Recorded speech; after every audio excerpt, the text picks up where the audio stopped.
Welcome to my Pud Talk.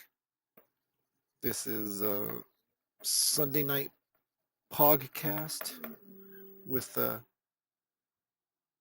Uncle Four Eyes. And at this moment, I'm just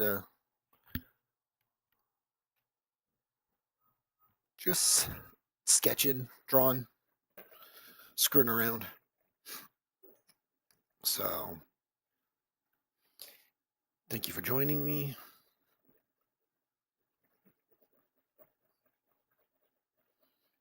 For everyone who watches this after it streams, thank you. I like screwing around live now on my channel, so if you feel like sticking around and subscribing after that, thank you.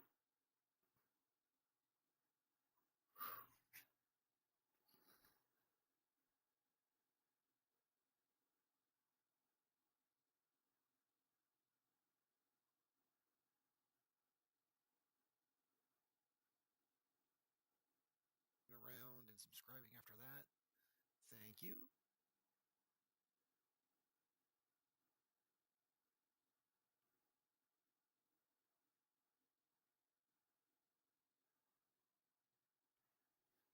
Ooh.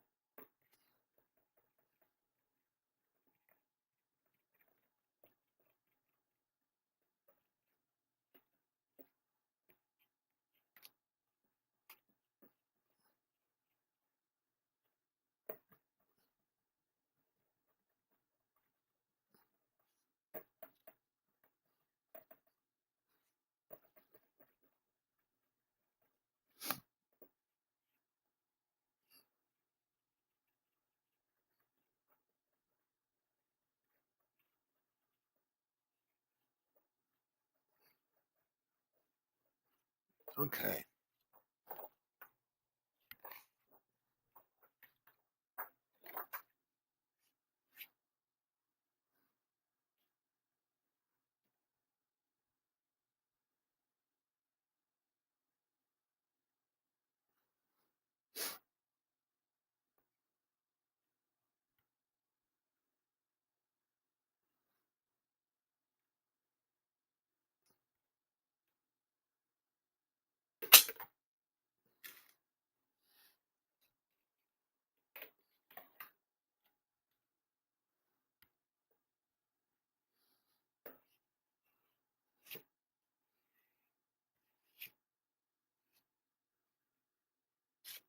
Oh, just fucking up the paper now. There we go. That's done. Just had to erase those. I'm not going to color it. Let's see what else.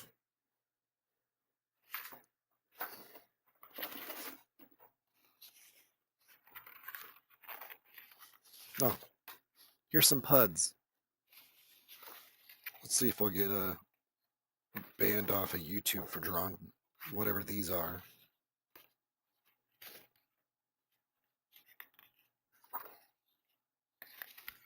What about these puds? What about these puds? What about these puds? All I do is draw puds all day. It's therapeutic.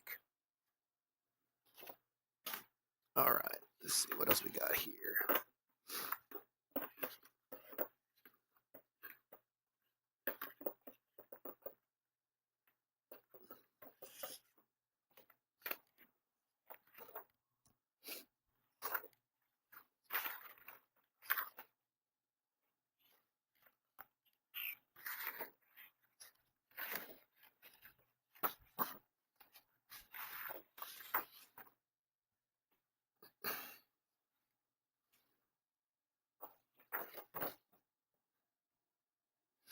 All right, I think I'm going to try and actually do that one page. I said it was going to be kind of difficult and annoying to draw, so let's see me struggle through that. All right. I need a pencil.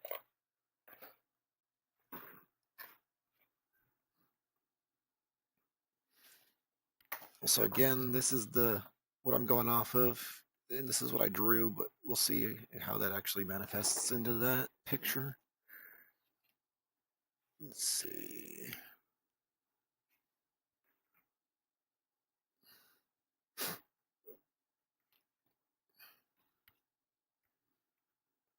I think we'll just block this out for the dialogue bubble. Basically, I need to do perspective of some sort, but I'm trying to figure out what kind of perspective I want to do because I kind of want to do top-down, kind of isometric style. So I think I'm going to use like a reference somewhere in my room. Let's see.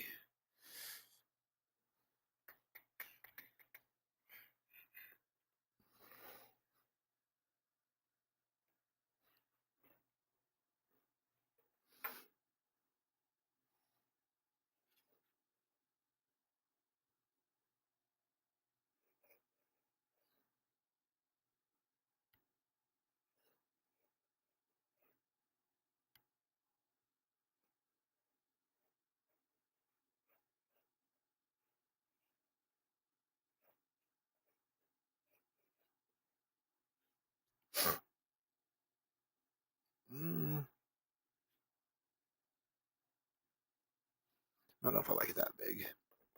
Let's try it a little bit different spot. Go up a little bit and make it just a smidgen smaller.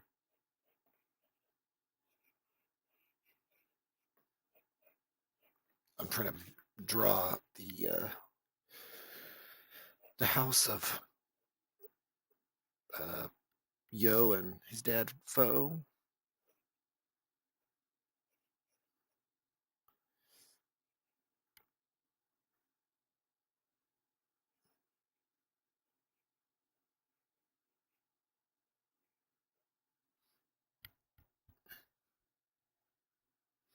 Basically, let's see. I'll just show you what, because I'm gonna have to look at it again just to make sure what I'm doing. This is their house right here, so I'm gonna have to draw that again, but in a slightly different perspective. Which I don't know how many times I show that house in this. Let's see. I don't think there is, other than the inside right here, but that's the inside. I don't think so. Yeah. Anyways, hold on. Now I got to look at that again. Personally, I got to look at it.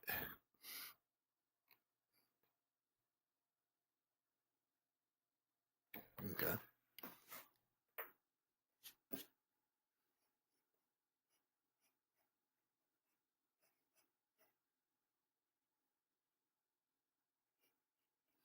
Probably do like a Corbin style where you it's not so much about the accuracy of the drawing, like perspective and all that. It's more about just getting the fucking thing done and having it and looking good. Uh, Actually, I don't know if I have any Corbin stuff right here. I thought I did because I was gonna do some. I think I was gonna do some Corbin videos. Let's see if I can find some right here if there was any. Real quick, see if there was a cat's in the way. He thinks he's in the video or on the stream right now. I think this is Corbin. Yeah, this is Corbin. Here we go. We'll just use this as an example, even though it's probably not a good example. Let's see. At least this cover is a Corbin. I don't know if I can't remember if is the inside. Yeah, the inside's a Corbin. So we got Dick Corbin. But yeah, like with his stuff, focus or not focus. Hold on, that's not focusing.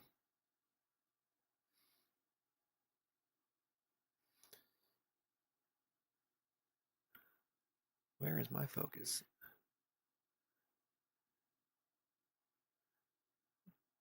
There we go. I guess I'm gonna have to adjust it for now.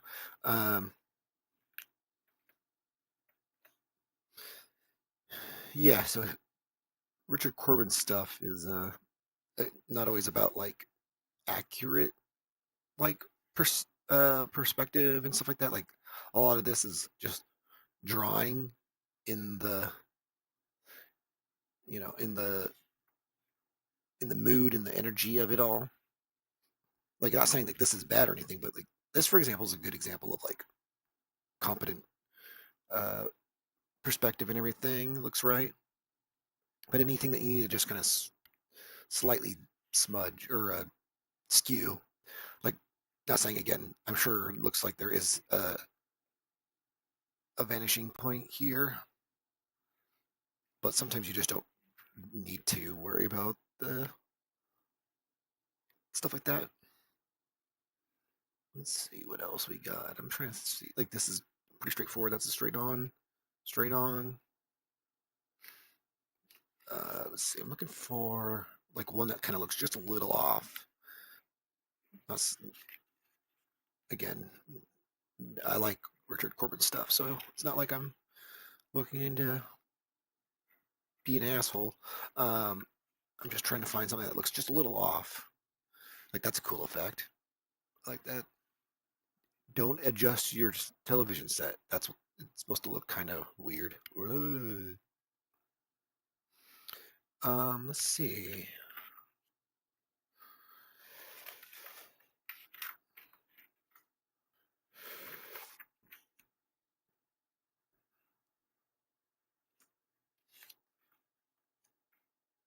A lot of this I've noticed is continuing to be straight on. It's more of that vibraty stuff. That's really cool. I'm probably gonna steal something like that. Richard Corbin and his coloring is fucking awesome always. As always. These are all different like turtles in different eras. Find monkeys, primitive apes. Like even this probably is technically right, but like you don't care about it being like perfect. Same with like stuff like this, where like for example, I've noticed with Corbin stuff where the like what do you call that? Like the as it goes further back, some of these things will and that's the thing with art in general. Like you only have so much space, so like in this panel, you can only show so much depth before you basically either run out of depth because you have to either go up. You basically have to go up or down, and um, with them being on this plane right here, like this would be the first plane, and then the second plane is these rocks back behind them, and then the third plane is the like mountain range back there. You're dealing with like only 3 tiers of depth, so you're supposed to make. I'm assuming this is supposed to make. Well, actually, there's probably 4. It looks like there's maybe a 4th one back there, like this one. That's you probably can't see what I'm doing, but here, let me see if that can help. I don't know. It's shiny paper, and I've got shitty lights. Anyways, but yeah, it's like 1, 2, and then there's like a third one right here, and then technically the back, which is just this little bit here. But yeah, just that'll itself will allow enough depth. But you could say like, well, this little bit of rock here, or whatever, might be too close. Like it's almost like a thing where you almost feel like the mountain range shouldn't be that close to the people, the characters. Like the mountain range would in a normal picture would look far more distant. Like there's the how again I look at it from a drawing standpoint, not from like a photography standpoint, where like that would be more mathematical, where it's like, oh yeah, here's each tier of here, each layer of depth, where an artist tends to just pick a couple, just a couple examples of distance, and then just commits to that as the depth. So like again here, it's like you're you've got the foreground here with all these dead uh, knights or whatever. Then you have the turtles and whatnot, and they're kind of the next layer up. And you're really only with a lot of the stuff, a lot of these panels and stuff, you're really only just going from bottom to top. It's pretty easy to just draw something at the bottom, which would be considered, your the bottom of the, or the beginning of the scene, or like the closest thing in the scene. And then on top of that, it would be then, most likely your mid ground or your focal point, because it's mostly in the center of the panel. And then you'll have your background. So right now there's a good foreground, middle ground, background, just using kind of just the upward perspective of that. It's probably the quickest way to do that. Like in this case, I feel like he's doing something where you just draw this, and then you just kind of sketch something out around it to allow yourself to just kind of go, oh, okay, they're coming either out of the forest vaguely, like that's what you see, or they're charging across the field, and the background has just a little bit of forest or whatever to kind of give it, set it in a more tangible thing. I didn't know this. Notice this. This is pretty cool. A little breaking the panel. That has got some depth to it. It's kind of fun. I think that's why I like Corbin stuff, because it just kind of either seems to be experimental, or like, does it just look cool? I'm not sure about this like airbrushy effect on their skin. It looks kind of funny, even though that's a Corbin thing. Like he does that with everything else. It looks fine with like humans and stuff, but I don't know. The turtles, whenever they're too smooth, it's weird. I don't like super smooth turtles, but I also don't like super, like, there's a middle ground I think that the turtles kind of live in when it comes to the texturing of their skin. Like, not in every shot. Like, obviously, like here it looks fine. Like, there's not, but then like, I don't know. It's just something about like them having like what looks like turtle waxed foreheads and noses. Just kind of seems off. Yeah, like this is, I feel like, just a great example of just like he's just kind of just puzzle piecing things together to where, like, if you're taking each piece, like this is the very front of the fight right here, obviously at the bottom, and then it goes up. So like your characters are bigger here. He drew this where he's like lunging at this guy right here, and then the next one is like a complete blacked out, which I think is weird. Like, this is a weird kind of aesthetic choice where like this is a completely blacked out turtle in the center, which kind of, I guess, maybe helps anchor the picture, because that's like the focal point. I feel like my eye only wants to go to this big blacked out silhouette, which is weird because, again, if we're in a sunny day or whatever, I don't know how that guy's that way unless there's like a, I don't know, like there's a heavy shadow here. So maybe, is it the flag, or is there a sail blocking that? Because then there's like a shadow up here on the rope. I don't know. I feel like I would want to ask him, but he's dead. Um, but yeah, a lot of other characters are just like barely shadowed, or like you can tell the sunlight's coming from kind of this area. But yeah, it just feels like you're just kind of sketching, and then like this is a little spot he wanted to sketch. Like there's little like pieces of like this seems like a little sketch here.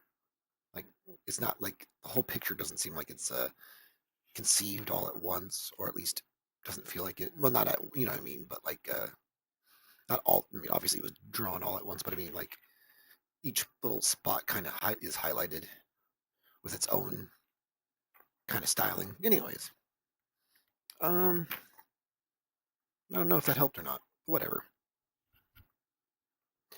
I like to be able to say, like, you can do it. You can do both things. You can draw like shit and it still look kind of fun and cool and interesting, or you can make it look super accurate and super like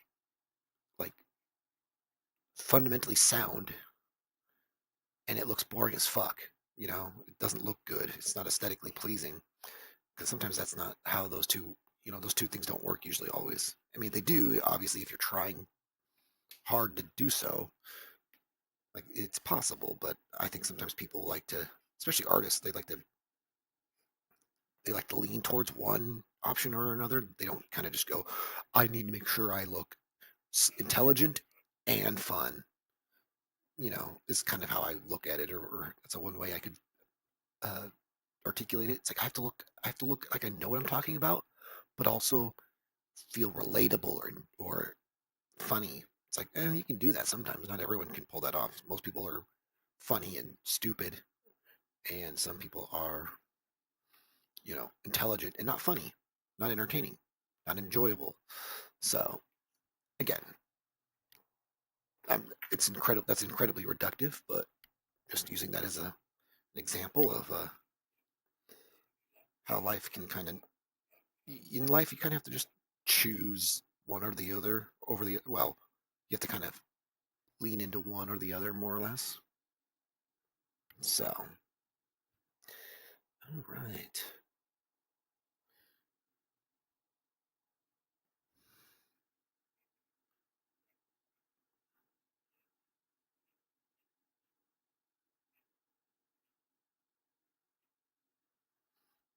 And again, I just draw kind of sketchy now, and then I worry about drawing nicer later.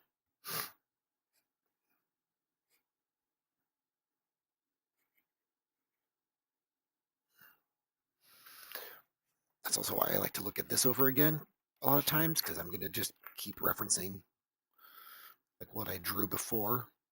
Like it's not always necessary, but I think sometimes with like my own world, it's easier to reference something I already drew here when this scene you know, doesn't take place too far away from this picture.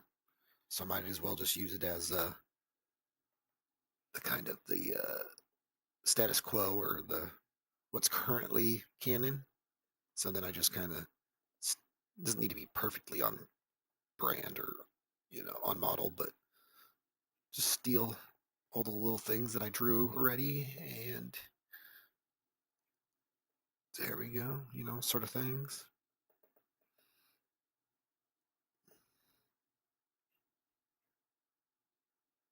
Like for example, this is not going to look perfect like in this region, whatever. So it doesn't really matter. Also, I'm trying to aim it down just a little bit like this, a little bit more, so you see a little bit more of this back. As you rotate something, you're gonna you go like when they say uh, like a bottle or a sphere, or not a sphere, excuse me, a cylinder. Uh, you know, straight on is going to be like this, but then as you want to, like, depending on how you look at it, you start to arc either this direction, and that shows that you're looking, it's almost like a worm's eye view. And then if you start to arcing the lines this way, it's like a bird's eye view. So I don't know if you can see that, but like straight on is just flat. Same with like anything when you draw it. The more like curves, the more, yeah. I always find more curves, more arcing shapes. Like that's why they always say like a leg is a cylinder. Like this is a thigh, and then let's just use this as a way to shade it. I'm sure you can't see any of this, but whatever. Um, you know, you still use that as a way to define how something like your clothes are going to lay on top. So like if I'm going to put a pair of shorts on, see how I naturally made us this line here arc upwards, because when you look at someone's clothes, usually, unless you're in a different perspective, like head on, usually it's not just going to be like this. Like no one wears their pants flat like that, unless you're. I mean, I can't even imagine you. I mean, maybe if you're like really like spot on, like your eyes are like right center, but most of the time your legs are gonna be naturally already kind of continue, going down. So maybe at the waist, you have a barely, an arc, and then down by your, I'll just say shorts. We're just using shorts. You know, you don't just do a flat. That makes it look flat. You want it arced, and then as you go further down, you can continue to kind of either parallel, make it parallel, but in order to like foreshorten it or whatever, like I think a lot of times you can kind of just like really, like really turn up the arcs. Anyways, I'm not too worried about making a mess on my paper because this isn't going to be the final piece. This is going to be light boxed. And let's see. I still need to reference this picture.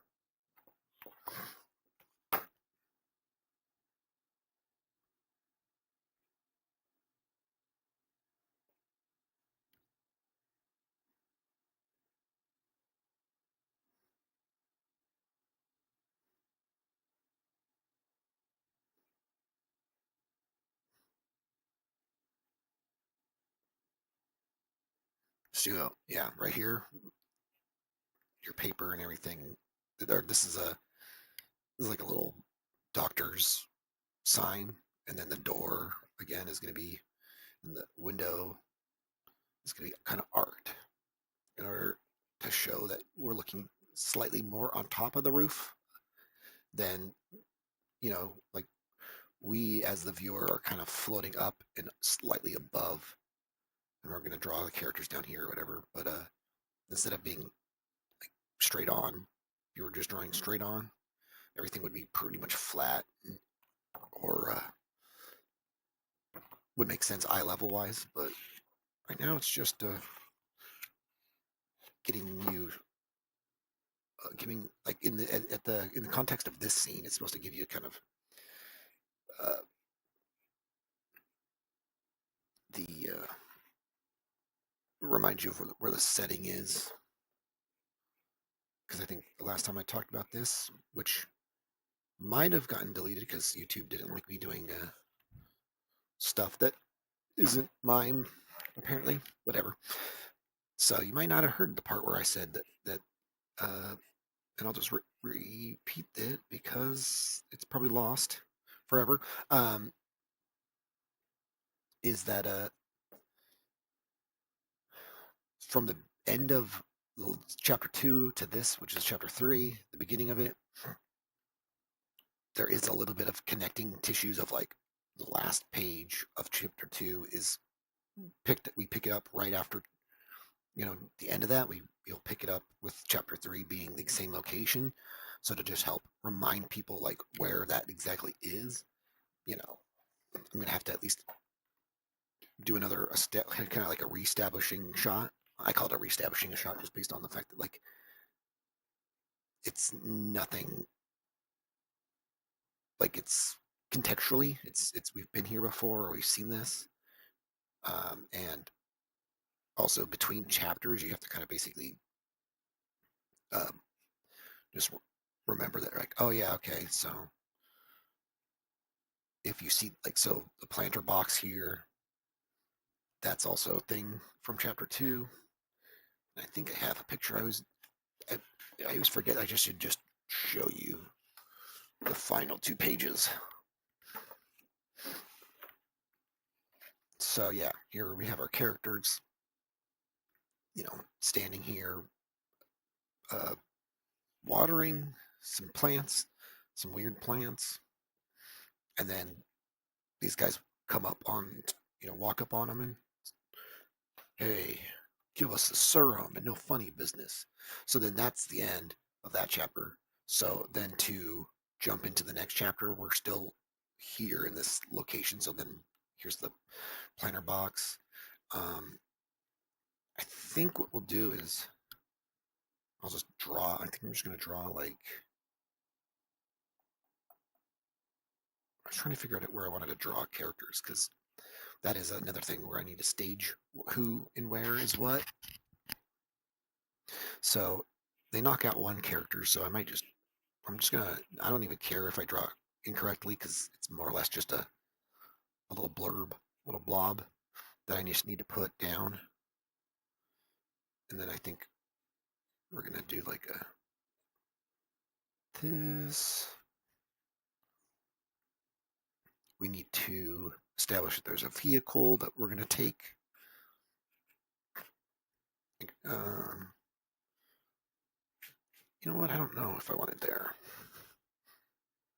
It's still, again, I want to make sure I know where I'm going to put dialogue bubbles, but I might have to change where that one goes. Because I want to make it seem like they were able to pull up without being, without the our good guys being aware that they pulled up. So I think I want them over here. And again, I'm just drawing a box for their vehicle because I don't know what the design of their vehicle is. That's how far I've gotten with stuff like this. It's fun to have to wing everything. It shows how professional you are.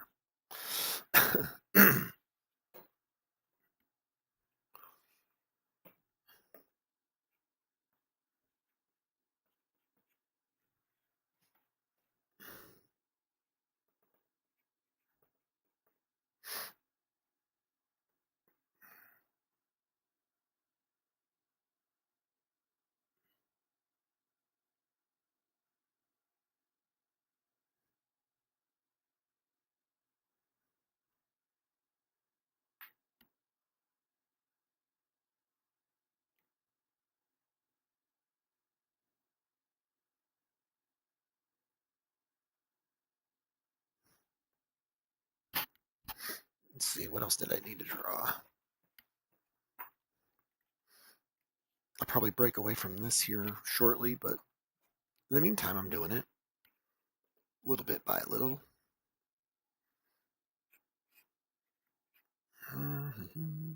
Okay.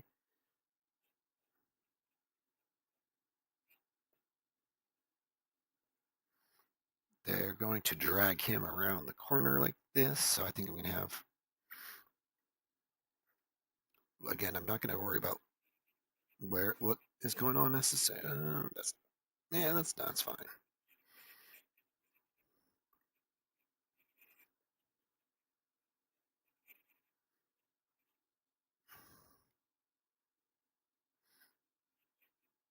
I'm going to draw like a really shitty picture first, and then we'll worry about whatever later. That's how I kind of wing it. Again, like I said, we'll probably put a drop shadow back here. That helps ground it.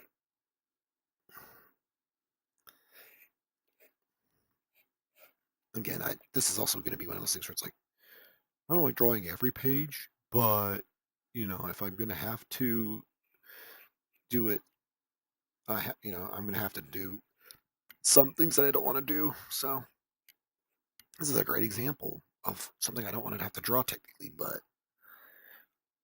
I'm not going to make anyone else draw it, at least not at this point. So I'm just fucking around with this.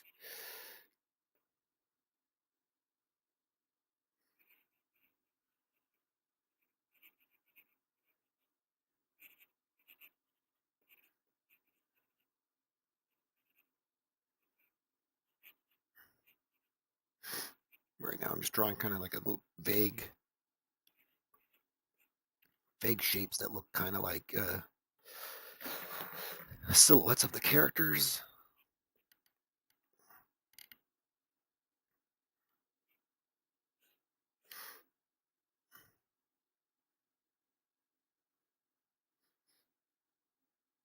Leaving this space open for dialogue because I think I'm going to put a dialogue box there.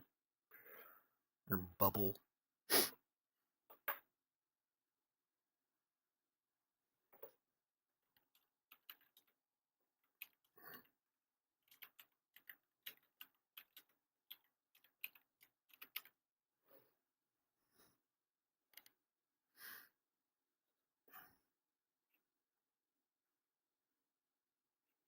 Let's see.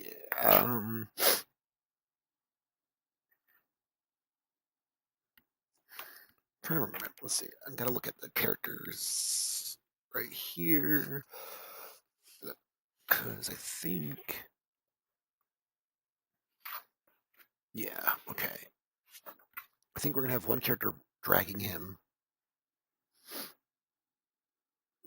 here. It's the Mohawk guy or whatever.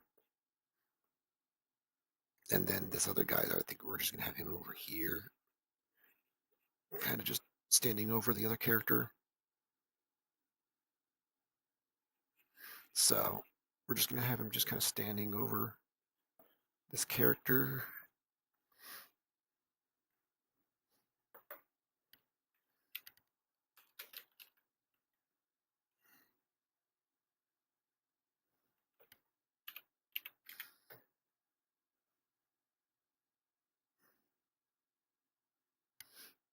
So yeah, we're gonna have this character doing this to this character, dragging him.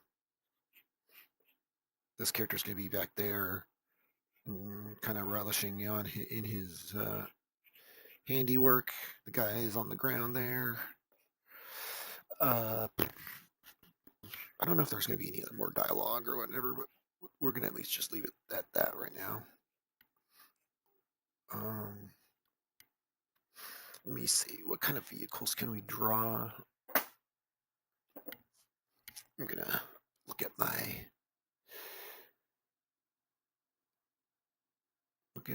what is currently canon in chapter 2 with cars and stuff, and I think I'll just steal one of those designs and kind of play around with it. Excuse me. Brought to you by Yawn.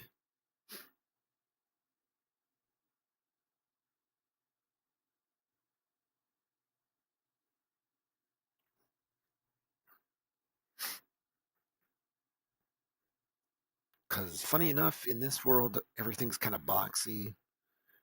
Not just because it's like a aesthetic that I went with, but also because it's how how well I want to how well I can draw vehicles, and I don't really care to draw vehicles incredibly well. There's a lot of choices that I'm like, I don't want to do that, but sometimes you have to do it. So there's always a middle ground of no, I don't want to, but also I kind of have to. So with that, we are going to just draw something that vaguely looks like a competent drawing of something. It's going to need to be a little longer.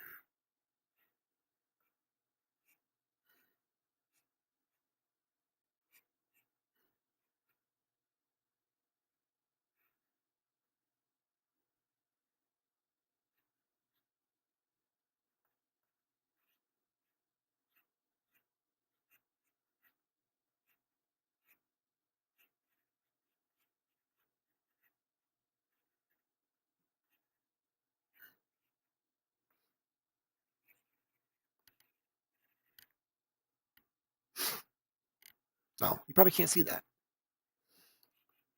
My bad.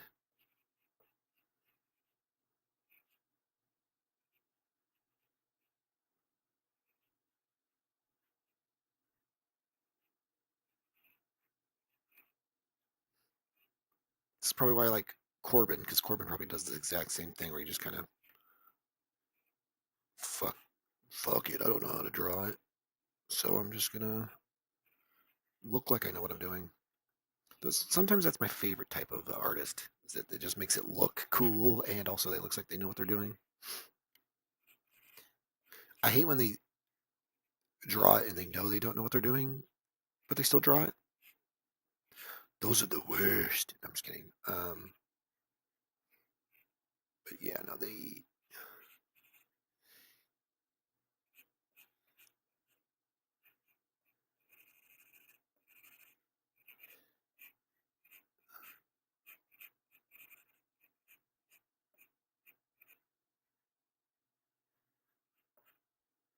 like this looks like shit, but I don't actually hate it either, though.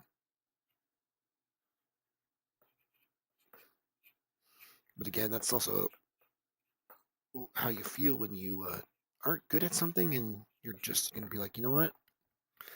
Good enough. Passable.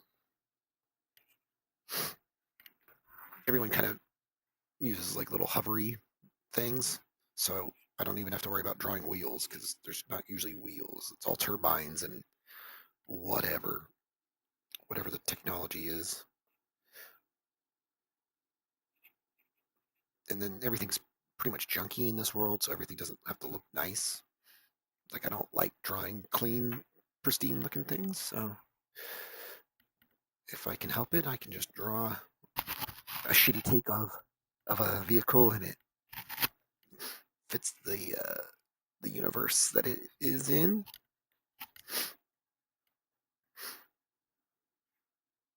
Let's see what else did I need to draw. Let's see. I can draw maybe some rocks or something. Some fungus because there's little fungus flowers and stuff all over the universe that is Pogcast. Again, none of this needs to be perfect. I'm just trying to plot it out. Maybe I'll just draw like another building up here. I think there is a building obviously adjacent to this, but yeah, but I might just fudge where it's at. I think I'll just do like this. And just do like a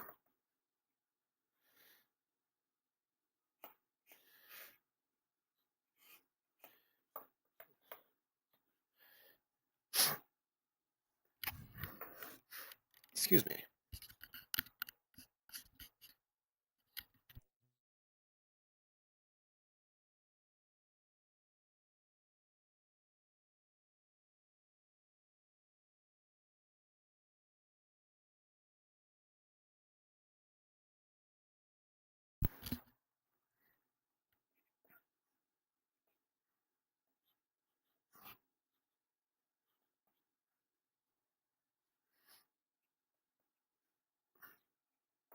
But yeah, just like stuff like this, where it's just like I just kind of wing it. Like I know what the general design of these things are, but you just kind of work with whatever you can. Excuse me. To essentially build up what feels like there's a little bit of depth and everything kind of layered on top of each other. So trying to do the same thing here.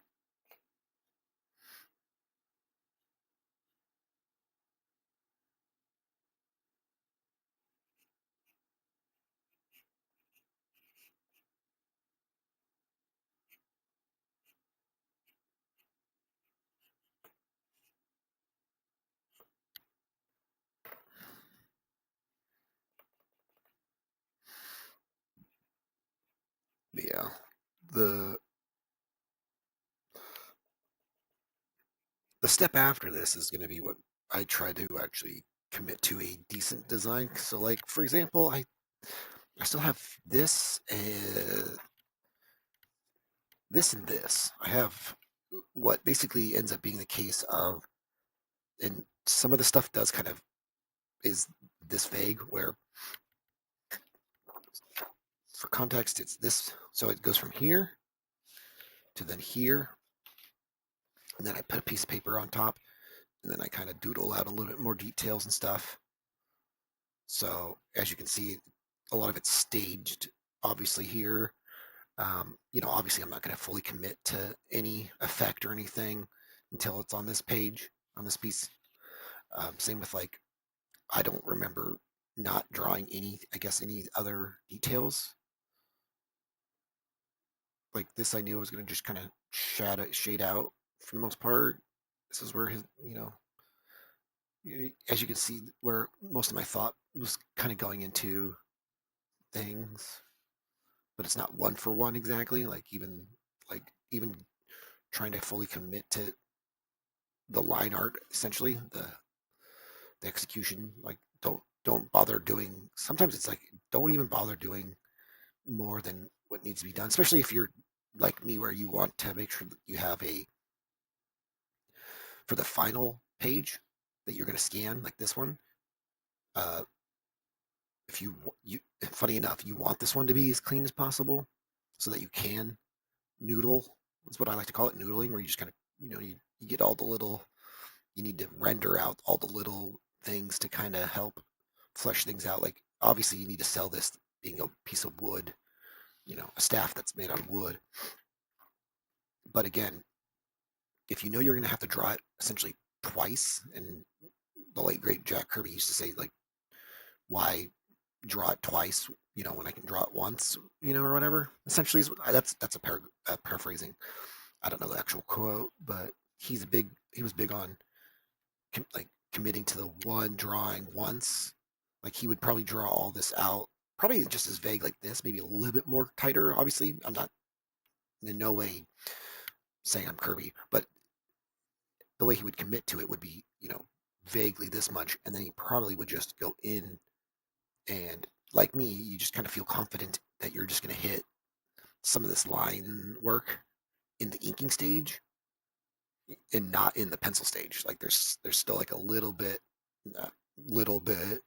um, you know, uh, it's this big, amount of like diversity or variation. So like clearly that this gets the point across. Like you can see the visual language, or like the physical, the visual communication of what is going on in each panel and scene. But then this is what you would, but then you kind of squint at your eyes, squint your eyes a little bit more, put a little bit more flourishes. Like this is not good. Like I don't think this is good, but whatever. It's proof of concept. I just got to get done. Like some of the stuff is just barely uh, acceptable. I mean, I do kind of like this effect, of course, but it's not like I tried to go out of my way to make it look clean. Same with like all this. Like this is all just kind of just get it done. Especially when you're drawing like what I'm probably going to have to draw hundreds of pages at this point. So you can either scribble and doodle all day and get lost in that, or you I don't get paid for it or anything yet. So like I always use Q Hayashida as an example, where like there's a lot of scribbly kind of messiness to it, but it looks good. It's usually pretty fundamentally sound, but sometimes when you stare real hard at something, you're just like, that's not like perfect. Like it's not like like you feel like if you drew it too perfectly, it would just be that much more boring or whatever. So let me see. I'm every once in a while I look at a picture and I'm like, okay, now there's an example of it being kind of wonky, or doesn't need to be like this. Like for example, like when you do like these things, like I try to draw these really nice because they're like, for whatever reason, this is when you actually execute. Not this, maybe up here, but down here, you actually commit to uh, like a good looking uh, picture. And I've done that a lot of times, where you're like, oh, it's going to be the cover. Well, it's got to look better than what's inside, which is not always ideal. And I don't always find that to be the case. To like, you always have to be, oh, the covers are always going to be perfect and the inside's going to be kind of mid. Um, and covers don't always end up being the person who did the inside. So it's already going to be out of sync with that kind of logic anyways. But yeah, I'm going to just quickly sidetrack and just be like, for example, here's these vehicles again, or the same. Well, it's the same vehicle, obviously, but the same. They're multiple shots of the same vehicle that we just saw, and they're pretty much identical when it comes to their the communicating to the viewer in their brain, going, "Oh yeah." From the magic trick that we do as artists sometimes is trying to convince you that this picture right here and this object in said picture is the exact same thing here. And it sounds really silly. You're like, well, yeah, no, duh, it is, because like, you know, but like the shape language or like the my fucking camera's gonna not work with me, is it? Excuse me while I find my, where is this at? Here we go. It auto focuses and pisses me off. Stop auto focusing. Oh, I didn't save. That's why. Um, and so you're essentially trying to convince people that this picture here, this vehicle here is the same vehicle here, the characters inside of it and everything, all the orientation of what's going on is is conveyed enough to where you're like, I'm convinced that these are, you know, shots are all, for lack of a better word, or what they use for comics, but sequential and whatever. Same with like, and that's what I find the like, if there was ever one big piece of information, is draw the same shit over and over again. Now, if you don't like drawing it, that's gonna be harder to convince yourself to do so. But if you like drawing people, for example, just draw them over and over again. Draw the same thing, the same person, over and over again. I want to make sure, what you want to do is you want to make sure that this character, no matter how many times you draw them, they're like, oh, it's the same character. But it goes, this is where I obsess, where not, if you were to look at every single thing and just look at all the, scrutinize every little tick that everyone, every little line, this character is technically never going to be this character. Like, it's a weird thing to say. It's like saying, like, in film, you look at an actor or an actress or whatever. I guess maybe they're all called actors now. Um, and like, as long as the camera is still, holding on that character, that person, they're going to look the same until like they cut, and then it cuts to another scene, and you could argue, oh, is that the same person? They just cut away. But since humans in live action in real life don't tend to change much between shots like that, to where you have to kind of depict, they don't have to worry about like, I don't, wait, is it the same actor? Like, you have to say that every time a new scene hits. So like, cutting through to each, like, if this was live action, cutting between these shots with these characters, they would pretty much stay the same, because they would have this 99.9% of the same look across the board. But in a picture or in drawing or in comics or whatever, the real test is to make sure that this character drawn here is going to be as close to this character as possible to this character, and they're not going to be. That's the fun flaw of art, is, and insanity that is art, is you're trying to constantly draw everything multiple times. I need to convince you that this character right here, it will always be the same character, because of, it's just basically like, it's almost like science in a way. I'm not smart, so that's not a scientific thing, but the way you would the way you would draw certain things, the way you have consistency between faces and stuff, just enough will be uh, will be all you need to then essentially convince me that this person right here is this person down here. If you drew this character and then you drew this character a little bit weirder, a little bit different, obviously I'm going to exaggerate.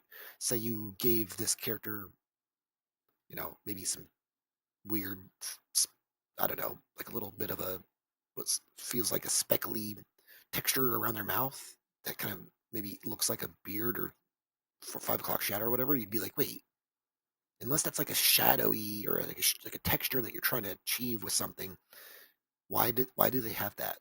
They didn't have that in the last couple shots where they're clean faced, unless they got dirty or something, like, which then is the logic that would be brought to. But I don't know, just, that's stuff like people wouldn't usually never obsess over, but I've noticed that that's a thing, like, just with like a lot of things. Uh, what like an athlete would obsess over would be nothing that a viewer of sports would necessarily either think about like normally, or like it's not in their kind of like in their waking mind to think about stuff like that. Obviously, you can relate, and it's the same thing like that, right? Where you can go, oh, I'm gonna dive into the mind of a madman, which is most artists. But really, you just want to read a cool book, a cool story that has cool art, and like you just feel like you're experiencing, you know, a fairly competent, consistent looking world that then it's the magic trick where you fully committed to, you know, every time I see these characters, even if they change, like this character's mask fell off. How do we know this is the same guy? Is it the ability of the storyteller, the writer, the artist, to convey that through context and everything? So also I like to just shout out to this little like lazy panel. Like mad I have mad respect for like that looking like nothing Dora normally looks like. Like there's not enough black or there's not enough sketchiness to it. I'm wondering. Part of me wonders if it's like, whoops, I didn't finish that, and we still have to get it. We have to go to printers, or uh, I gave this to my because like even this looks kind of like I like this little half-ass little characters. Again, I'm trying to do it right here in this picture. Um, I wonder if she gave it to her assistant or whatever. Most of them at least have one assistant, so you can always shift the blame on the assistant at one point. Go, oh, my assistant didn't finish that panel, and we had to go to print. Anyways, yeah, as I think that's like the biggest thing with like an artist, where we have to constantly convince you that we know what we're doing. We can keep you like convinced. Again, there's a lot of words and keywords I feel like I'm using to like articulate the basically saying, oh, I I look at something and I like it and I comprehend it and I whatever. It's like we constantly I feel like have to convince our readers that we know what we're doing, but also what's going on enough to not just either shit all over us and move on, or you know criticize in a good way, but at least know that you get the point. It's kind of like I always that's why I always bring up the Rob Liefeld feat. Like drawing's hard. Convincing people that all this makes sense and everything, and it's just especially like stuff like this where I can't imagine there's too much real life like references to stuff like this to then be able to just convince, oh no, I'm just all I got to do is draw that. No offense to, because there's a lot of great art that is, storytelling that is like you could say like, oh, I can see like a real world like comparative to that. So like if it's like a war comic, well, that's based around a real war like Vietnam or something. There's going to be enough footage, enough material that even if you are trying to create stuff that is not obviously one for one, like footage or whatever, there's still enough stuff that you go, oh, I recognize the garb, that the uniform, and the uniform has to be up to a certain standard to where we can then recognize, oh, that's a U.S. soldier, um, and so on. And like the iconography or whatever you call it, can be just kind of researched. Here again, I'm not like saying that this doesn't exist or whatever, but I don't know. Some days you're just like, well, this is a gas mask of sorts. Um, you know, I know what a knife looks like. I know what a toilet looks like. So like, how do you make what looks like a bathroom, even though this bathroom probably doesn't exist in any shape or form. Sometimes there is like source material that they're like, oh yeah, I took a picture of this bathroom in our office, and then I just used that as reference, as at least for the geography of everything. And then you just, like me, where it's like, oh yeah, I took a picture of this. This is a slightly above shot of a shack I found. an Adobe house in the middle of the desert, and then I just tried to then pepper in my own stuff into it. But no, it's like this is all, fortunately, has to be coming out of my head in order to, you know, just convey that you're looking at people dragging someone into a building. Like that's all I'm trying to do here is keep, oh, we've seen this shot at least one other time, or this setting. Uh, it's kind of like when you in a script, you're like day, night, in city, whatever, inside main character's house or whatever. You have to feel like you have to constantly reference that, so that then people who are trying to link all those scenes together aren't getting confused and lost. And so for me, this is just like a way to bridge, the next scene.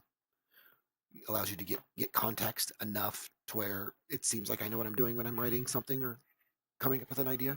So like this is another one where you're like, and of course I consider this a spread, because anytime a page is next to another page, this is always a spread. They don't need to connect necessarily, but I feel like this is a design choice where you have the same building, the same large piece of real estate on the page itself.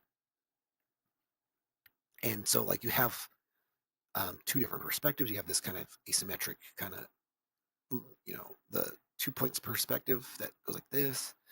And I don't know, I'm assuming this is a 1 point vanishing. So there's literally this, like what I'm doing here when I do both is you pick two lines and then they meet up somewhere, usually off page or off screen or whatever. So like here's probably where the vanishing point is, somewhere in this region above the page. And then this one, usually you have like a line somewhere like that kind of centers it, and then you break off of that.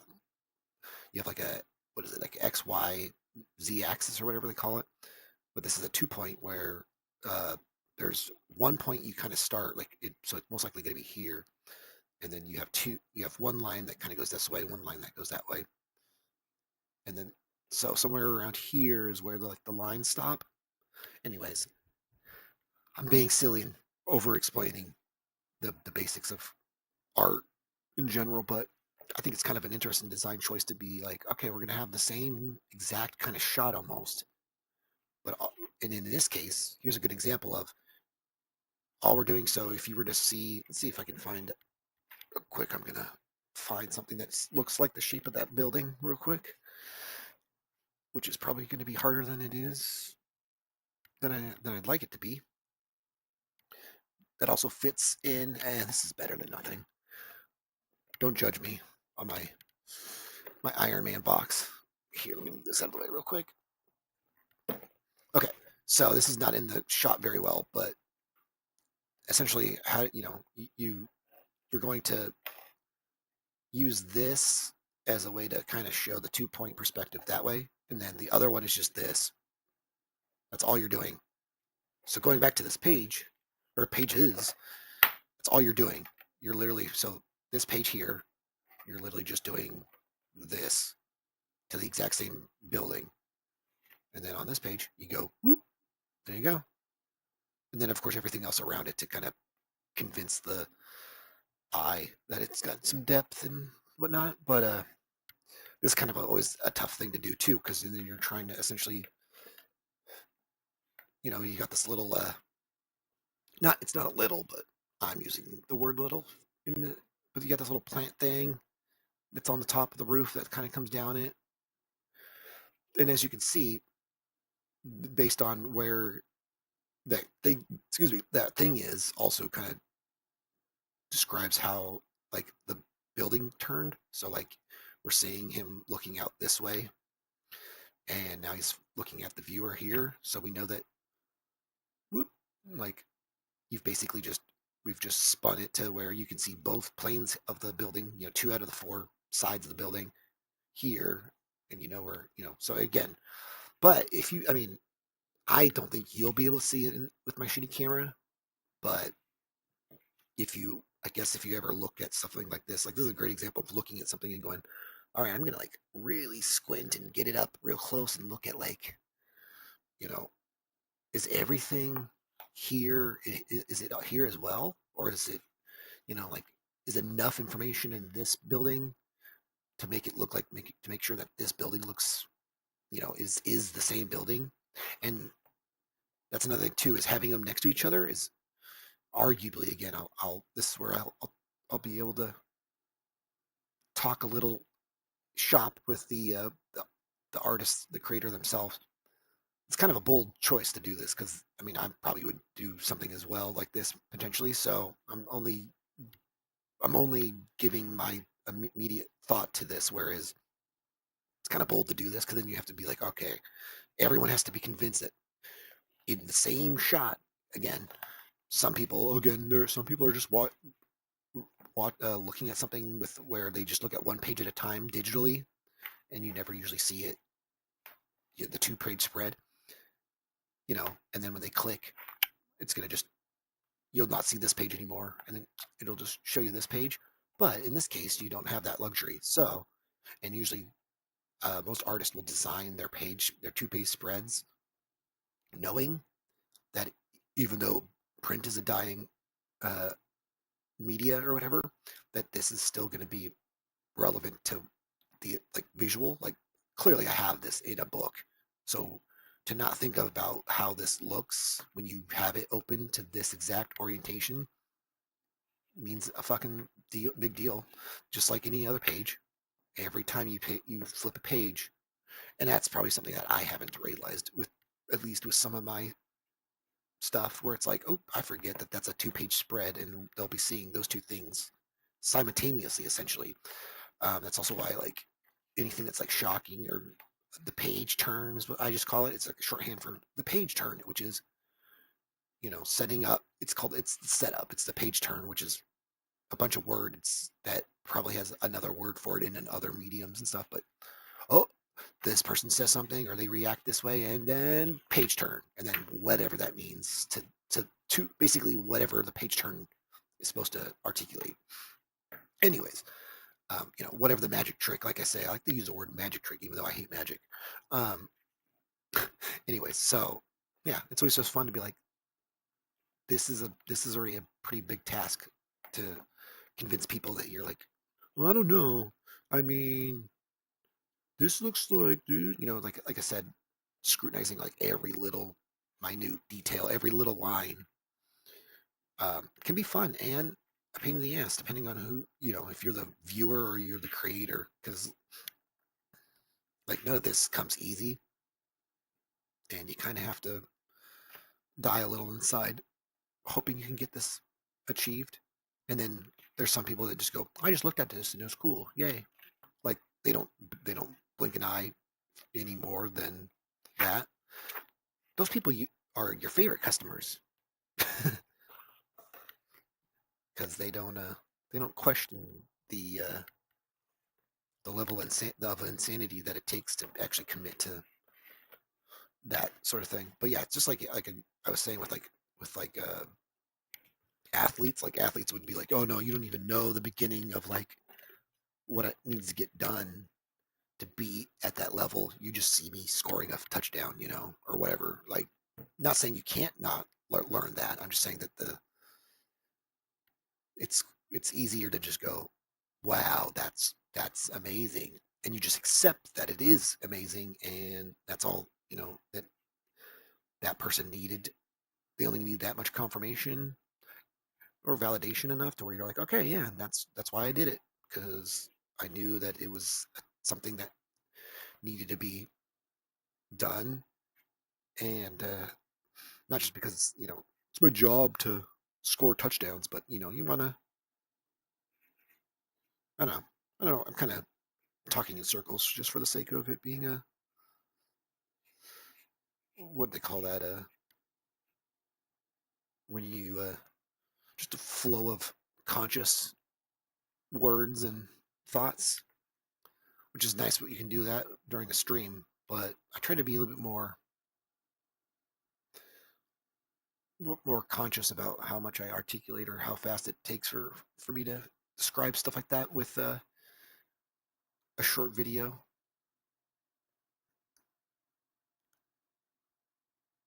that's also an art in itself too, where you're just like, oh, how do I how do I say this in so many words so that people can get on with their day? So yeah, I think that's pretty much done. I'm probably gonna add more little foofiness, but I think this is enough, like I did with this, to move on and be able to, like, off stream. I'll just spend time doing, the more elaborate version of that picture. But and yes, I'm going to cross it out now because I'm really only crossing out things that I actually officially put on a piece of paper. Like that to me is officially started, and I don't need to worry about, oh, I didn't finish it and then I can exit out, which most people do. When they're fully done with the page, obviously they're going to exit out. But for me, that's done because that means I can work with that. I'll be able to turn around and spend another evening penciling that out a little bit more and inking it. And that to me is already in a done enough state versus having to ink it all first and then exit out, which to me there is an extra step there that I haven't done yet that I'm not officially done with. But yeah, let's see. I don't think I have this fit to screen. There we go. That probably helps a little bit. Probably looks a lot better. Not a lot better. Shitty better. Shitty better. Um, yeah, like I've done it so many times now, like drawing each page to where I only need so much momentum for each page to know that I'm quote unquote done with it, or it's in the process of something that can be officially finished. Like you can't finish anything that doesn't have a start to it, which sounds moronic coming out of my mouth because duh. But like that being penciled is far more complete in that state than if it was just to be, uh, you know, like thumbnails never count because thumbnails they're just like what you're trying to aim for, you know, at first, and you're hoping that like essentially what I did here is what I executed on that page, and obviously it's not one for one, but I managed to get that, especially with like the story, because I've already got these all inked and nicely done. So like to have this be basically just be in a state of halfway done, I guess if I would need to put an official amount of time that I spent or a stage that I need to put it in, it's halfway done. It just needs to be penciled and inked again. And of course, there's other post production stuff that I'm not getting into, like the text of the dialogue or whatever. Like I'm just trying to just literally just get a scene on a piece of paper and go from there. But yeah, so um, I think I'm going to be rewriting stuff as soon as I can get the this little this little intro to the chapter wrapped up and finished. Because since I've been working on it, I've been wanting to change my approach on some things. Like obviously, I'm going to keep these as a key kind of way to just kind of pace things out. Like this is probably not going to get changed too much, but like I want to at least go into a program and type out a few more details so that if I look at something like this and I go, what the fuck is this? I can at least look at a page and go, okay. And this is only for someone like me who goes back and forth between being the creator and the artist, or like the writer and the artist. I would not want to subject that to anyone else that I was working with to that. This is a madman's way of doing it, where if I'm the only one driving myself crazy, then so be it. Um, but yeah, so like for me, this would be I would uh, I like there's another kind of uh, whatever you call it, like role that you can be a plotter. You can plot or breakdowns, excuse me, which I'm assuming is kind of the same thing. But breakdowns is what I like to use for like that. And again, there's been enough people out there that do that to say, or that if they don't end up being the artist fully, they like to do everything but that. So like again, going back to Rob likes to do breakdowns and write and create and buy and all that. But then it's like, oh, but then I'm going to give someone else the job of actually doing the hard part. No offense, but yeah.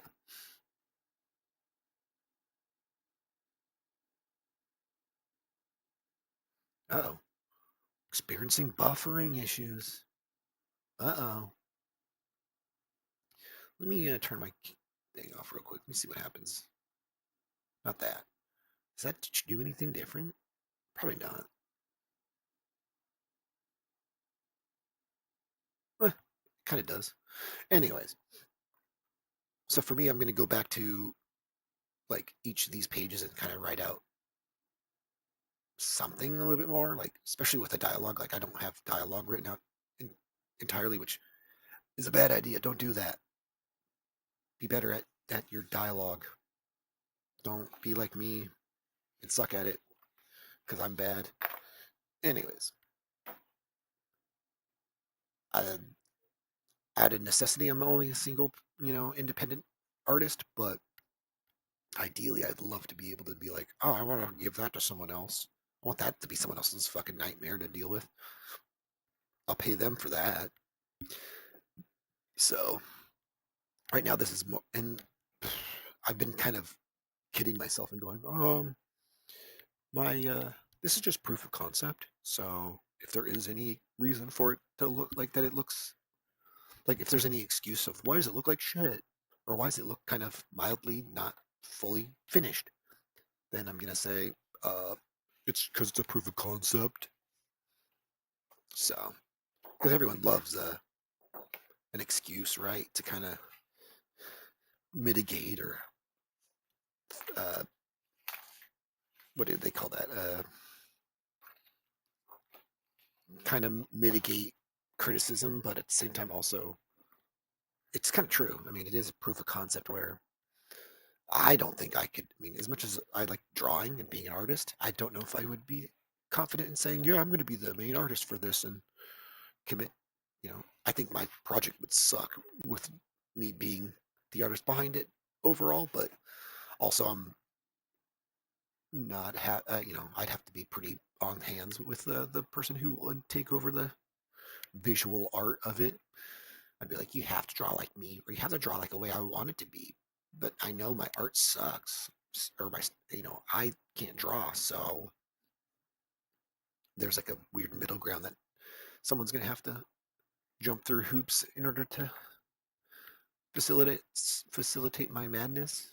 That is, I want you to do a better job than me, but I have a very particular way of looking at how this should look, or a particular taste that I'm looking for, or style I'm looking for. So obey that command. Anyways, I think I'm going to have Danger joining us here soon again. So I'll be right back and start talking about some more random bullshit, whatnot. Get into some silliness. BRB.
Alright, I'm back.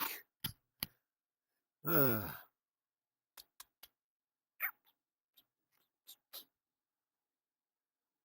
let's see.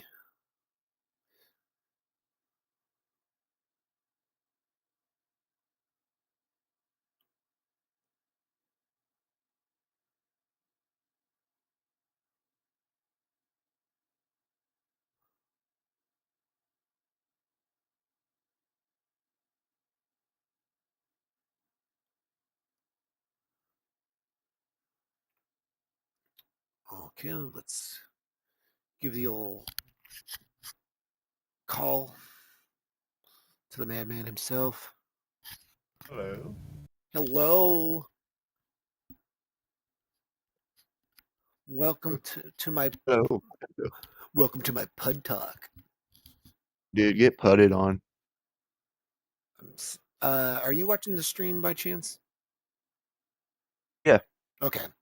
Let me know if it sounds like shit or not, because I always sometimes turn it on and off, like the volume, just to make sure that you're coming in and I'm coming in good. Oh, definitely. Yeah, yeah. Okay, because I tweaked it a little bit, so I'm hoping that we're closer to being level in our voices. Because last time it was just like I'm really quiet, and then you're Let me really know. loud. Like I said, let me know if you're adjusting my voice to a certain level and then I come in too loud or too quiet, because I Yeah, am kind of yeah. You do ping not. pong a I little don't. bit I'm based not around the fact pushing that my mic. yeah, the proximity of you and your mic it changes enough to where I have to kind of play with that a little bit. Like right now you're Oh, it's like sometimes it's fine, you're but I don't know. pretty ideal. I think right now. Dude, hell yeah. Like I sound good obviously on my end, but also you know you don't sound too far away to where I even have a problem with it. So What now? yeah, that's further away. That's definitely I can definitely tell. That's what I thought. Yeah, yeah. Like I look at also I'm No, looking just at if my you audio if mixer, I and can if lean into it when I talk, that's yeah, a real easy fix. Well, even then you sounded to start sounding muffled, and then at that last bit of the sentence you sounded clear. So I don't know if that's literally how when you deviate your Yeah, I mouth just have to be literally an just active speaker. slightly. I just Yeah. have to lean forward and put my face into the mic. That's all. Yeah, like literally if you deviate from whatever you're doing right now, you're going to be probably coming off a little bit quieter or a little bit No deviation. weird. Yeah. Cuz like mine I turned mine way the fuck down decibel wise and I'm still like peaking with red cuz I'm looking at the mixer. That's kind of how I'm trying to gauge it cuz I'm assuming if it hits like if I'm saying something like this and I'm going up and it goes in the red a little bit, I'm hoping that's okay. But if you're always in the red the moment you start talking, like that's the difference. Cuz Oh, like was that the case? well, it's kind of like it can be. Like I'm trying to get it to where I'm watching the levels where it's bouncing up towards like I don't know. There's this one thing. There's like a little black bar that goes up and down, but then there's the color that goes up and down. And I'm assuming Oh, yeah, yeah. the black bar is what you really want to worry about. And and then like where it I don't know fucking audio shit. So I just know that visually if it looks like I'm peaking and it's hitting the red and it just full red bar, it means that I'm like Oh, it right, sounds yeah, yeah. bad. It basically will sound bad to the audience. But if you're constantly hitting We can always just yellows, remember we can just go back and watch the stream and just yeah, see what the audio sounds like. Just click through it. oh yeah, like every once in a while I'll just turn on the audio and even if you're talking, I'm not talking, but if you're talking and I can hear what we just said like a minute ago, I can just go, okay, that didn't sound terrible, which I probably should do right this second.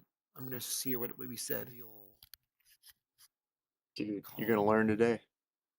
to the madman himself.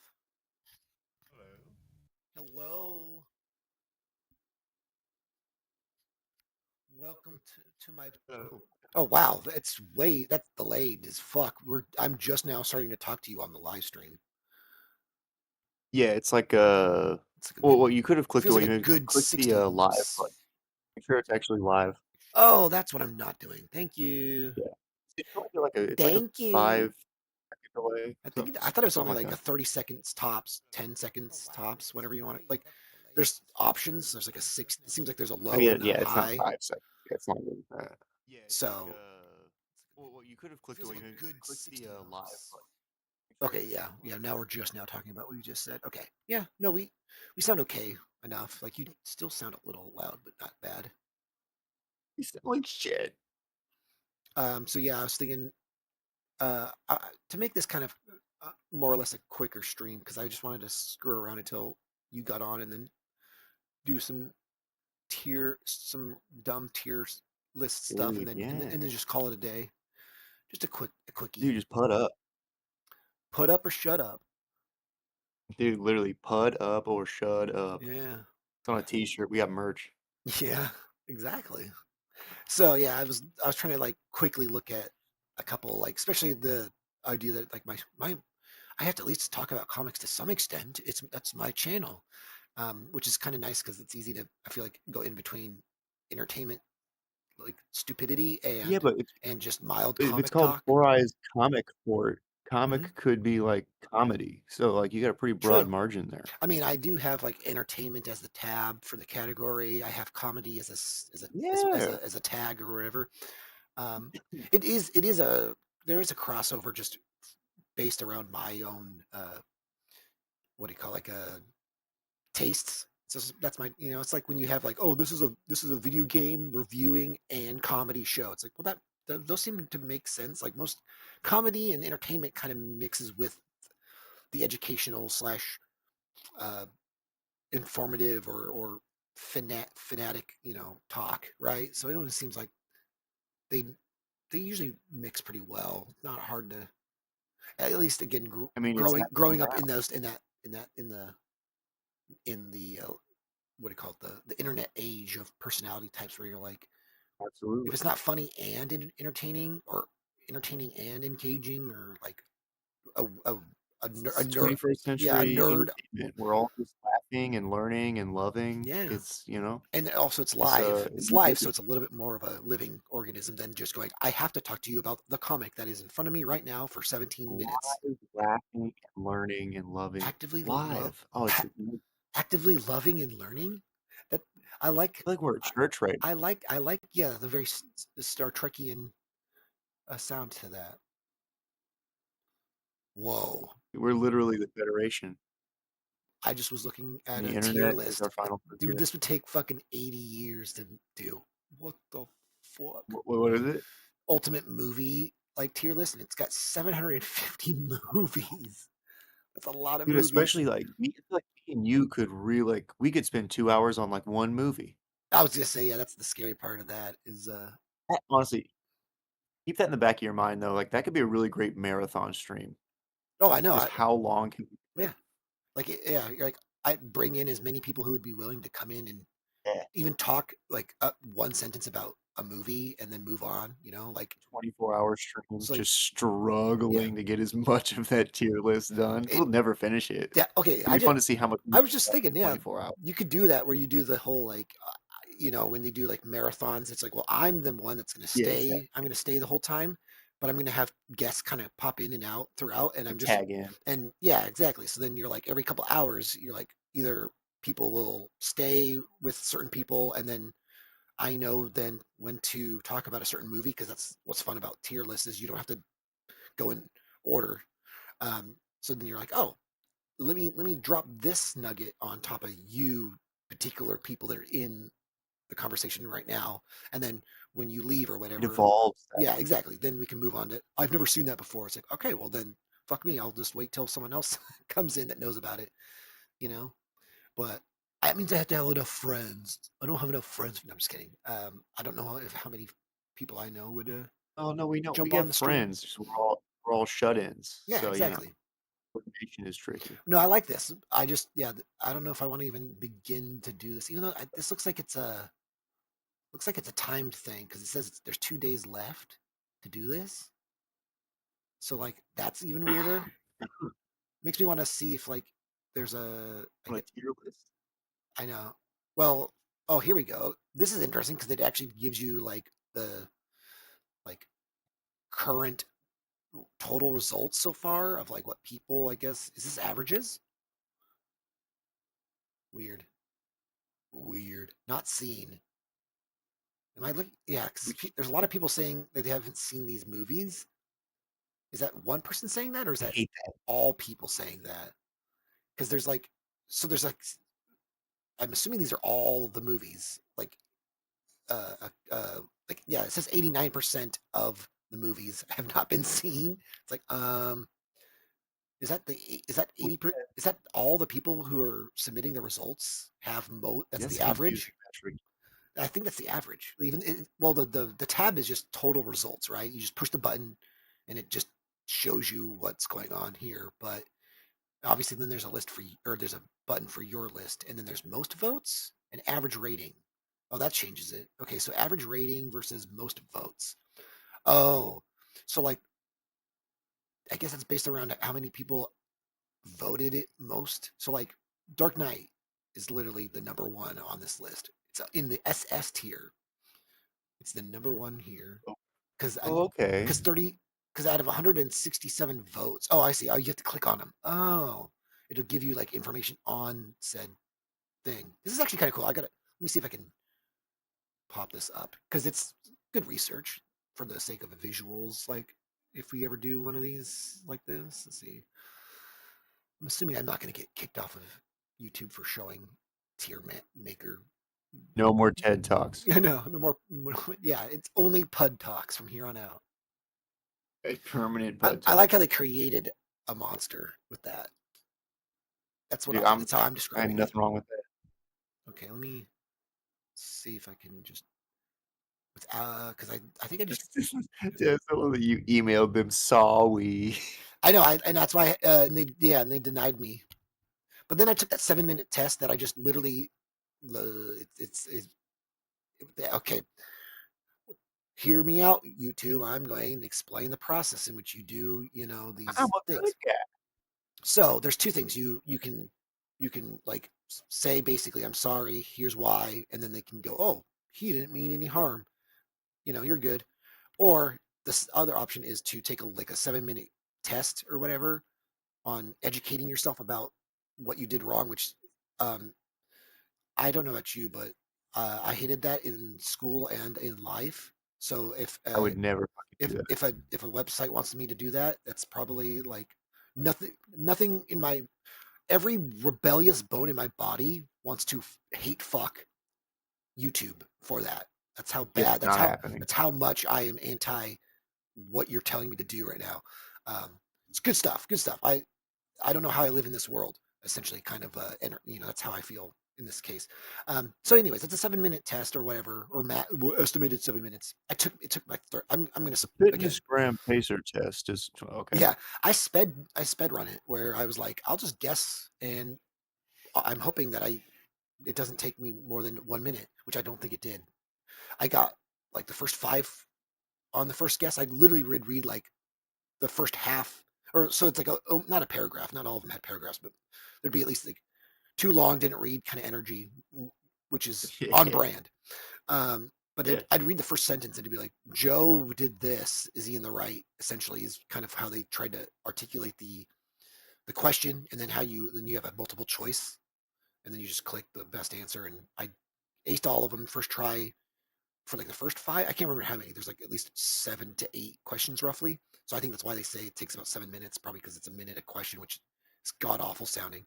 Um, Yeah, no, makes me not want to happening. beat my head against the wall more. So, anyways, so Yeah, I'll be eating my own shoes. Thank you. I literally read like like 3 words where it'd be like, Bob did this. Is he okay? Is it whatever? And they're like, yeah, yes. I didn't. There's more to it than just yes and no, but it like essentially the answer is a yes or no ish. Like he has permission. Oversimplifying Yeah, nonsense. she has the rights. Basically, do you really know what fair use is? Kind of like, Do uh, you know your rights? yeah, exactly. But yeah, so I aced all of them, and then the last two I missed. But like it doesn't. You could just oops, and you just pick a different choice until you get the right choice. So it's not like a pass or fail, anyways. But I just missed the last two. But then I answered them right the second attempt, where it's just like, oh, whoops, I didn't read this sentence long enough to realize that this one's slightly a better answer than the one I just picked, or I just didn't read any of them, and then I decided to read them. See, that's and that's already was how I describe what I do on this channel, anyways. Is like, I picked a choice first and then read it second. You don't read first. You don't read and comprehend and then answer. You fucking idiot. Only losers do that. Only nerds do that. Anyways, We're not losers, we're puds. yeah, it's the cool losers. They're puds. Anyways, so yeah, let me try and Dude, there was capture. some I just for shits and giggles, I went on Urban Dictionary to look up pud. There's some pretty great entries on there. Ooh, I have yet to do that. I highly recommend it. I'm assuming is it spelled just PUD like mud, right? Because that's the whole joke that Oh, it's pud. It it's means yeah. pud. We're just gonna substitute mud with pud every time we can. Because I was thinking, well, maybe it's supposed to be supposed to be like pud with an e, like a silent e or whatever joke I'm making there. And I just Because again, PUD, dude. I'm stupid. I don't even know how to fucking do fair use. You added a browser source. Yeah, that's the one I didn't want to do because it's harder. It's easier to do this, I think. Yes, this is what I want. This I don't have to think twice about how I put it on the screen. I just do this and put it to fit screen, and then I just the window itself is what's being captured, which is identified on my end by the browser basically having a yellow. This is kind of cool. I like that OBS does this. They put like a little yellow border around the thing that's being captured currently. So Oh yeah, no, yeah, yeah, it's very good. so you can't tell that I'm moving this all over my two screens, my two Yeah, I monitors. mean, granted, I haven't used it in a while, but Yeah, OBS is pretty intuitive, yeah, it's gotten better at over least the in years my too. Like I I've always liked it.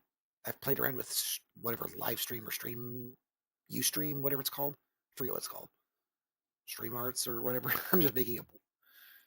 Oh, that does that. Okay, that does. Okay, I am fucking with it there. But anyways, it's mostly full screen. But yeah, here's an example of I guess what a live uh, tier system does. So like, yeah. So when I clicked on, and this is kind of interesting because it's more there's more engagement than just it's a little picture and then you just have to know what it is. But like clicking on them actually does something, which is kind of interesting. Like it gives you basically gives you engagement. it gives you yeah like statistics and stuff Dude, or I'm whatever. sorry. I got so distracted. Actually, I looked over at this tier list and just immediately I'm just like, I'm floored. But yeah, no, I see what's going on here. I don't know if this is real or not because some of this stuff looks like it's like legit being legitimate, and then there are other times you're like, oh, yeah, also it captures my mouse. That's nice. I'm Um, just like yeah, Shrek is the best movie. Shrek. Well, okay, well, Yeah. some of these seem silly, but I'm not going to argue with it. You The know what? shit that's kind of like, Raiders is only it's only 10% think it's SS tier, and then 15% only think of it being S tier. But so, most people have not seen it. The oh, wait, 195 okay, now I people. get it. Now I see what's going on here. Yeah, see, yeah. Wait a minute, Um, wait a minute, wait a this minute. is average ratings. So like the average, uh, this is what everyone who is currently participating, 2000, the 2010-year-olds that are currently. Oh, it is. Oh, dude, it does change. It's like It that's is, why it's it's like, live. It's a live tier that list. makes sense. Holy shit! All So right, so what the fuck? what are we on, Raiders? I mean, we could just quickly do. Well, this is my list. I haven't even added anything to it.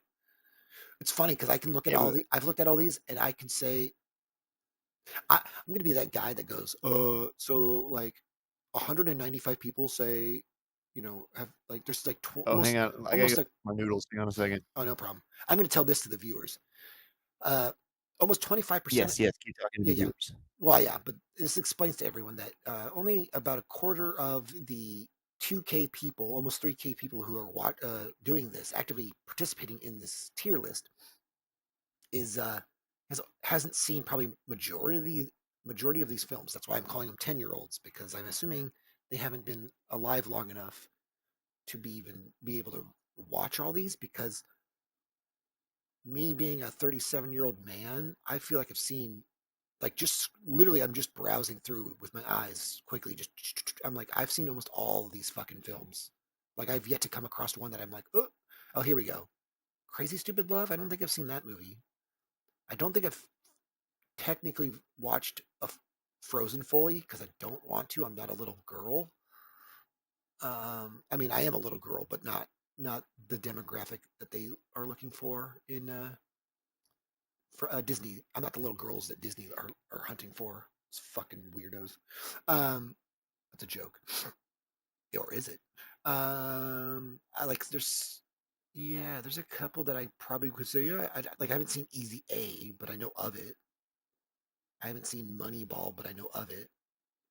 I think I've seen parts of like it's like one of those things where you see like scenes or whatever. You watch part of it in TV. That's another thing I think people are missing out on is they aren't subject to like, oh, it's on TV, I have to catch it. Just randomly catching something on TV and then seeing like the final act of a We don't movie. live in that world anymore. Yeah, like we don't see like the last 20 minutes of a movie and go, oh, I kind of wanted to see the whole movie now. Like that was kind of interesting or whatever, right? So for me to say like I've seen like scenes of a movie or like clips as a quick like whatever you call it, like a way to Yeah, say that clips is basically completely say changed the there's way. I understand some of the context within this larger thing.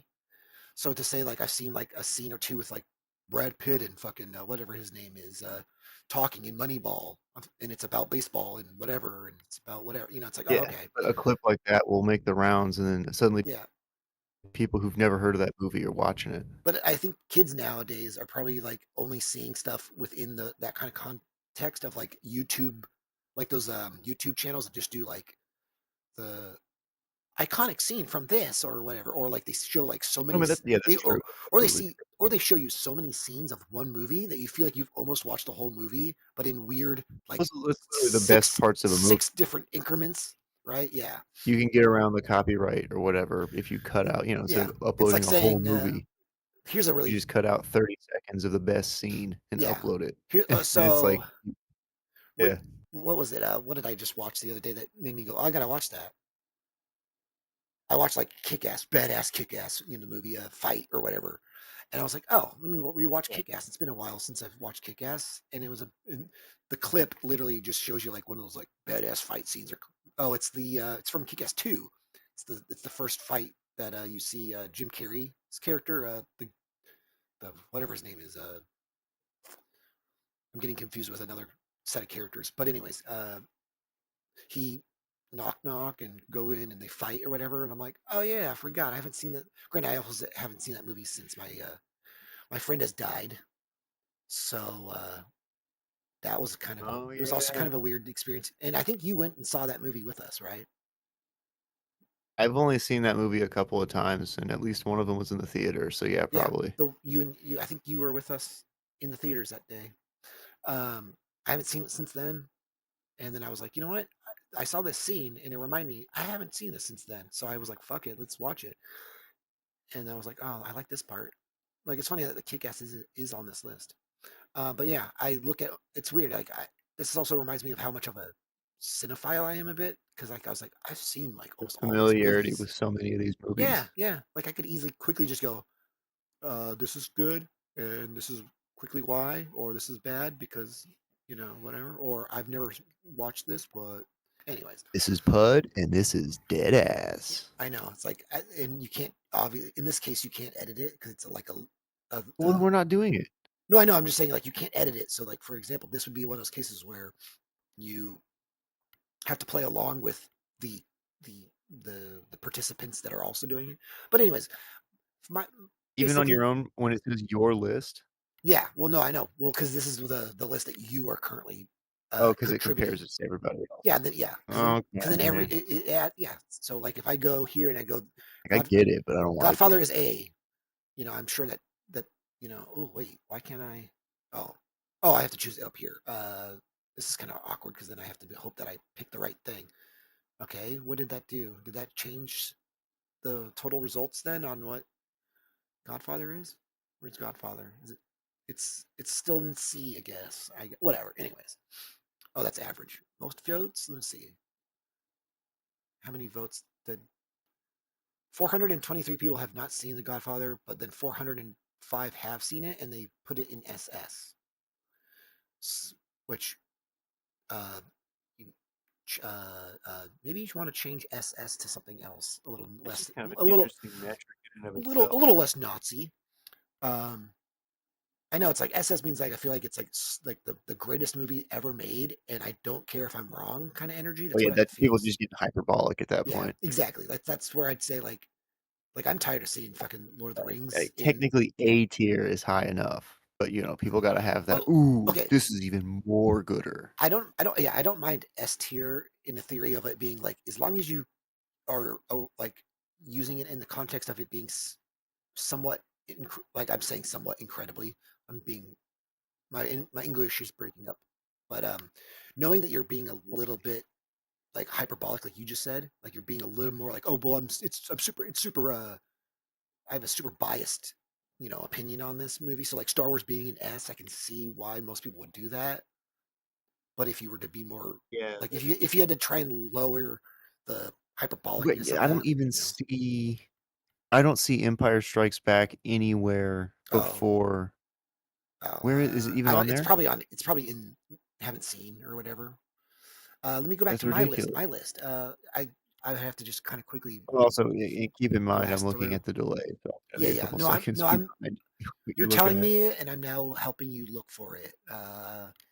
Star Wars is here. Oh, here's Empire. Empire's. Oh, and Jedi. So there's Empire and Jedi right here. So that's what you can do. You can just click on it and it'll tell you where that's at. So there's 70. So 25% of the 2K, almost 3K people have not seen it, and the That fifth, is and there's ridiculous. about almost a quarter of people put it in S, and almost so it's on. So the average, right? The average rating. We'll go back to total results. The average rating for it would be probably somewhere, yeah, right here. So Jedi and Empire, the 7%, B,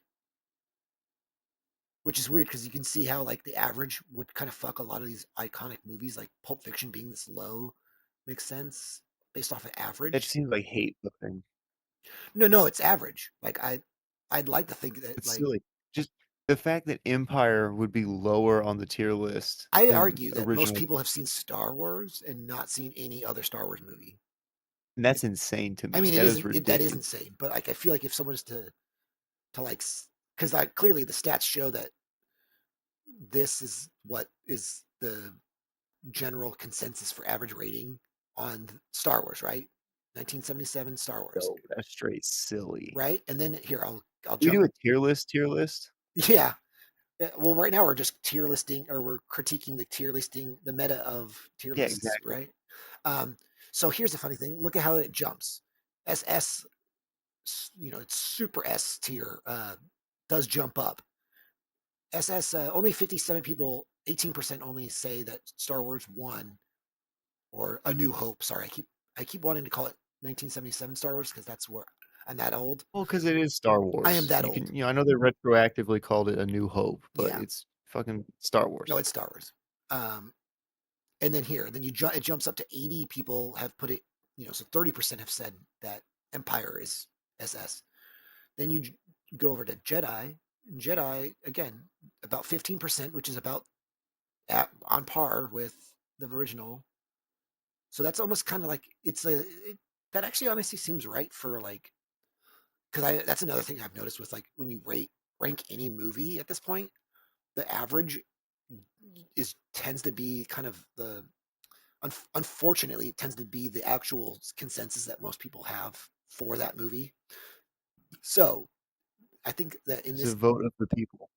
yeah, so I think that like it's natural for people to have But the Star people Wars are be the, retarded. yeah, like I think it's natural for people to have this so much higher up, but then have technically still have Empire higher than Jedi because that's correct. That is the correct answer. Um, Yeah. but it's funny to see how like how you can kind of scrutinize I do the wonder though how numbers. many people hate vote coming into a tier list like this where Oh, it's I'm literally sure. every It's movie you've ever heard of. well, let's go ask 2,000 people. Like, would you be genuine I about don't want any to of talk to this? that many people. No, I'm just using that as the I'm continuously joking about how many people are currently participating in this live tier. It's the live version. See, live. Can I add a new tab onto this and it'll just show up on this? Let's see, because I have other tabs that I'd like to just drag over. Ooh, let's see. Give me this. Give me that. Does that just drop over? Yes, it does. Okay, cool. This was a tier list of just Adam Hughes covers. That was kind of meh. I don't even know if you know enough of Adam Hughes's work or not. Basically, draws like And when I see the sexy covers, women. I'm like, Sexy women. That's really all that matters when it oh, comes to judging his covers. No, I don't. I've seen a good chunk of these, but I don't know enough to go off of like just these little pictures. Like, I think I recognize some of those Tomb Raiders. yeah, he does a good Tomb Raider, good lore craft. This one looks good. Laura Cramped. I like this one. Basically, anything that basically looks the closest thing Oh, to lots of Power nakedness. Girl. Yeah, he made Power Girl the kind of the boob window Oh, goddess she is. this guy likes tits. Yeah. No, he draws pretty much just women if he can. I mean, obviously there's other things. I don't see a damn thing wrong with that. Um, but yeah, let's see. I was gonna quickly go through like I think I've seen this Heroes, whatever. It's like a magazine. I think I've seen that. That doesn't. That's not. I don't think. I vomit. I like. Okay, it was funny to see this. Chef's kiss. Oh, that's nice. Solid, tolerable. I vomit. These are like the politically correct versions of saying these tiers that list, right? Like, These are kind of fun. but I like the at least the names of them. So like, I'll just quickly do an I example mean, of like I've seen I like this. think our tiers are very unique, and I like them very much, and I No think one we else should will stick use to them. the yeah. We'll use But our methodology. for this tier list, But I'm these just are gonna fun. quickly I, just I I give really enjoy you I Vomit. yeah yeah that's a good one. Um, I like I don't think I own any of these except for maybe like what was it? There was a Supergirl. I think I have. Where is it at? I lost it already. Here, I think I have this Supergirl cover. Not because I wanted to, but because it just ended up in a lot that I bought. It's pretty solid. It's not good, but it's not bad. I don't have this Bat Babe or whatever it's called, but I have, which I was kind of bummed out because I was trying to buy this, but I bought the other thing that isn't on this list, which is Spider Bitch or whatever it is, Spider Babe or whatever. Um, I'm not gonna even begin to look for it in my collection, but it's from this it's his early work where he was drawing like it's indie comics that are characters that are just sexy like this is supposed to be like sexy Batman, but it's a basically Batman with boobs, which is better. Um, That's probably okay. but I've only seen it in person once, and the person wanted and like and they knew what they had technically. They knew how much to yank me around by my dick by making it Dude, be nice. like $20-$30 when it's probably only worth like technically $5 on like a key collector, which I like to say I'd rather pay $5 on smut that is no one else will buy, but people know that people like me exist, so they go, oh, well, $30. But so I skipped out on buying this one and I bought probably the exact same amount of money that would have been for both of them to buy the Spider-Man one. I forget what it is. It's like an indie comic series publisher that he started out his first career with a couple covers. And Mhm. this is if this is just an example of one of the I think three covers that he did for him, and I picked the better of the three I think. But if we're just using this as an example, like this is that's not nice. That's nice because to be you know to be in the early days of your or anyways, I don't like this enough. Yeah, I'm too fixated on just tits, chef's kiss. That's how my brain just immediately goes to yeah. that. But I thought that was kind of neat that someone tried to make something there with Adam Hughes covers. I did find live action films based on comic books and graphic novels. Of course, I found that kind of fucking thing, which that always I don't know, gets me. I always look at that and go, I need to do one of those again. Comic comic movies or comic book movies and how good they are for the as the source material, not as good as movies. Because Yeah. obviously anyone can look at a movie and go, oh, it was this movie was this good. It's like, but if it's based around like a theme, like a movie, or I mean a comic book or something, like some days I kind of, or most of the time I like to fixate on that as the angle that I'm coming in at instead of going, is it a good movie? It's like, well, that's more or less a fairly objective opinion. Not saying the other, what I'm saying is not objective, but Yeah. in this case, I don't think Elektra is a good comic book My Pud movie, is law. right? Oh, I don't think Elektra is a good comic book movie. It's a movie. Like if it was closer to like the Elektra comic book series from fucking Yeah, no, it's Dave writing Sienkiewicz or whatever, or alone, Bill that movie did Dave not do anything Dave. interesting compared I to the called comic. Sienkiewicz the wrong name. Bill Sienkiewicz. Um, then yeah, it would be this would be an amazing movie if it was based on that. Same with like classic cases of like where am I? Like funny enough, the Stallone Judge Dredd is actually a pretty fateful Judge Dredd movie, comic like based movie, and Dredd is not. But I would argue Dredd is a better movie, and I like Dredd more than this one. But Judge Dredd is a better comic book iteration Oh, of yeah, that. yeah. If anyone's ever seen fucking Judge Dredd, 2000 AD magazine stuff, it's fucking nutty. Um, so this would I would argue I would put this up here, like higher up, like it's an A. Maybe not as a good movie. It's not like it's kind of hard to watch, Content. but content or faithfulness to the source material, as they say, it's pretty high up there actually. Dread, I would say like a B, where it's like if you cut out all the fun out of the Judge Dredd universe, no, no, no, what is it? Food Wars. That's a classic one where Ronald McDonald is like the mayor of a fucking uh, fucking block that is in Mega City or whatever. That's funny. Yeah. That's a true thing. That's a real thing.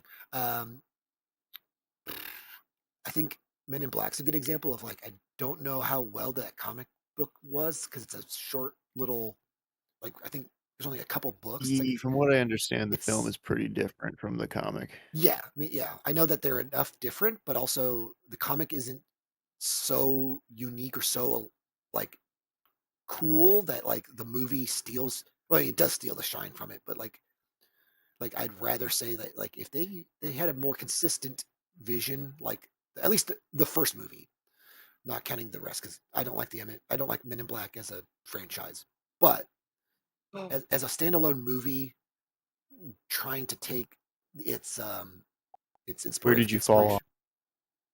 inspiration, like at the end of two or something, probably. I was like, two, kind of like Kick-Ass 2. It's like, ooh, I don't. I mean, I knew it wasn't good, but like I don't remember it being so so That's far. fair. It's so far away from one enough to where it's like it's noticeable. It's not again. It's whatever. Like I'm sure that's in here as I well. It's one of those Kick-Ass things 2, that, like, what irritates me the most about it but source is, like, that material. first movie. I don't know if Kick-Ass 2 has got good source material for its for like because Yeah, I'm not I sure. know one is pulling pretty close to the source material. Like how things kind of look and the Yeah, pacing it's and a everything. good, I think that's why it's so good versus the two. I think is kind of yeah. deviating away from either the source material or oh the actress is getting too old, so we can't. So we have to kind of come up with a movie relevant plot that is adjacent to Kick-Ass So 2, something and I about just recently watched it, so it's something was significantly different about that from the comic, but I don't remember what. also I think just directorially or like execution wise, one just I watched them back to back. So like one is just there's a couple little cringy things. There's still it's definitely roots itself in like that early 2000s or early 2010s kind of play a Joan Jett song while she's shooting people kind of energy, which is not which is obviously an aesthetic for that movie as a whole. Um, but then like I feel like they jumped the shark a little bit more with Kick-Ass 2 with that same sentiment, where like you can kind of balance. I thought like I actually kind of respect. I just realized there's like doubles of everything on this too. So like I have to grab Dread again here apparently, even though it's already up there. But yeah, let's see. Like the Richie Rich movie. Who fucking Yeah, cares? That's where that goes. that movie's solid gold. The movie is probably better than the comics because the comics is just a serial. It's a It's movie. like when they I know for a fact I saw that movie when I was a kid. I yeah don't remember a damn thing about it. yeah. It's like saying, "Oh, did you see that Peanuts movie?" And you're like, "What is it about?" Like Which one one? long running joke about how pathetic Charlie Brown is. Like that's about all I can think about when it comes to like making a full like featured film of the Peanuts, unless it's a movie based one where they like the Great Pumpkin or the Christmas special, or they're like there's something anchoring there where it's like Yeah. oh, it's about Christmas. Oh, okay, that makes sense. Then that would mean Christmas Oh, takes shit. center stage than the Peanuts Hang on, I think itself. my noodles are done. Hang on. All right, noodles. Um, but yeah, I've never watched the. I think I've seen Bulletproof Monk. Or this just says Bulletproof. What the fuck? Is it just called Bulletproof? Oh no, it's called Bulletproof Monk. I've never seen the comic book of that. That's an example of like a comic that probably is very underwhelming to where don't care to see to look at the comic to then know if the movie's any good because probably it seems like that was the in the era was in the age of anything that was comic book once upon a time, no matter how good of a comic book, like subjectively or probably in this case objectively, doesn't matter. We're gonna make a movie out of it. Same with like the Miller verse. Like I feel like every other Miller comic, well, every Miller comic gets fucking made, but every other one I think is like worth maybe making a movie out of it. I don't know. It's kind of hard to fully commit to some of these where you're like, is Wanted any better for being a comic or knowing that it was a comic? It's like probably not. I could care. I would change this to like I, you know, I don't care. I could care less. Or I could. Oh no, don't care. Yeah, I literally could just go. Uh, don't know. Don't care. Whether or not I do know or not is just that's the energy of it. It feels that way. Um, It's every. It just begs to be. I don't know. yeah, like Bulletproof Monk. Who gives a fuck? Um, Whoa, whoa, wait Wanted. a minute. Wait a minute. Bulletproof Monk. Yeah, it does. It's you. You would not care that this was based on a comic book. No one does. 1% of the You're population. right. It's like it's Italian fat. Like who gives a fuck? Like if it was just a based around like gun fu, I'd be like, okay, that's where I think What's the other it kind movie of that he's anchors. in? What's that? I don't know. I don't even know what you're talking about. Shit.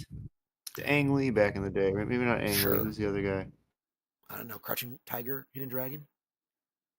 I, That it's I it's don't in know. that. For example, I don't know this Officer Down. I don't know what the fuck that is. Officer Down. Yeah, I'm gonna look it up because I want to know what this is It'll learn. and why I should have been seeing this whole time. Uh, 2016. Uh, Based on a graphic novel, a police officer who can't be stopped by death returns to the streets time and time again to fight crime. Oh, yeah. Does it matter that it's a comic book? Wait, so is accuracy of source material or accuracy to the source material, does that affect the ranking on the tier list? Yeah, I'd like this. Yeah, I think so. That's kind of what I'm doing. I pretty much all Marvel stuff's gonna be like C tier and lower. Yeah, yeah. I haven't even got to that. Ooh, this comic actually looks kind of cool. The movie looks like probably looks like shit or whatever. I don't know if actually it makes me. You know what? You know what? This tier list at least made me want to look into this movie. So That's a good thing. yeah, but I don't want to look into is this The Old Guard straight to Netflix.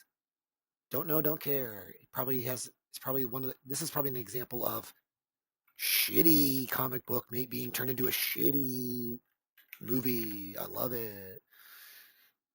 Let me look real quick. Unless this was made by fucking Jack Kirby himself or something. Not really, but I'm making a joke there. You know what? I'm gonna stop saying that, being the guy that goes, "Oh, it's probably not good," because like I feel like every time I look something up, I'm like, you know what? That actually looks kind of cool. This looks okay. The cover's cool. The covers are cool. Who's Bendis? Oh, it's a Bendis property. Bendis original. Where's like the wiki for this? Oh, I Bendis was looking at dick. the. Oh, there it is. Bend his dick. Bend this dick. Um, they were able to make 2 films. Okay, and there's what, 3 graphic novels. That's the sign of I'm fucking tired. A 6,000+ year old woman known as Andromachy of Scythia, I don't know. I don't know words. Sigathica, who is the leader of the Old Guard. I don't know if that's the main character, but that's the first character that I read. Let's see. Films. Oh, those are about the films. Comic. Excuse me. The Old Guard is the first chapter of the series to be released with 5 issues on February. Just breathe in death. Excuse me. We're alive, pal. The full version Having was fun? released in 2017. It was written by Greg Rucka. Who's this loser? Uh, don't tell me he's done good stuff. Nothing I care about. Whiteout, Queen Country, Stumptown. Even though I know about that, I know about Lazarus. Isn't Lazarus a fucking movie too? Or I don't know.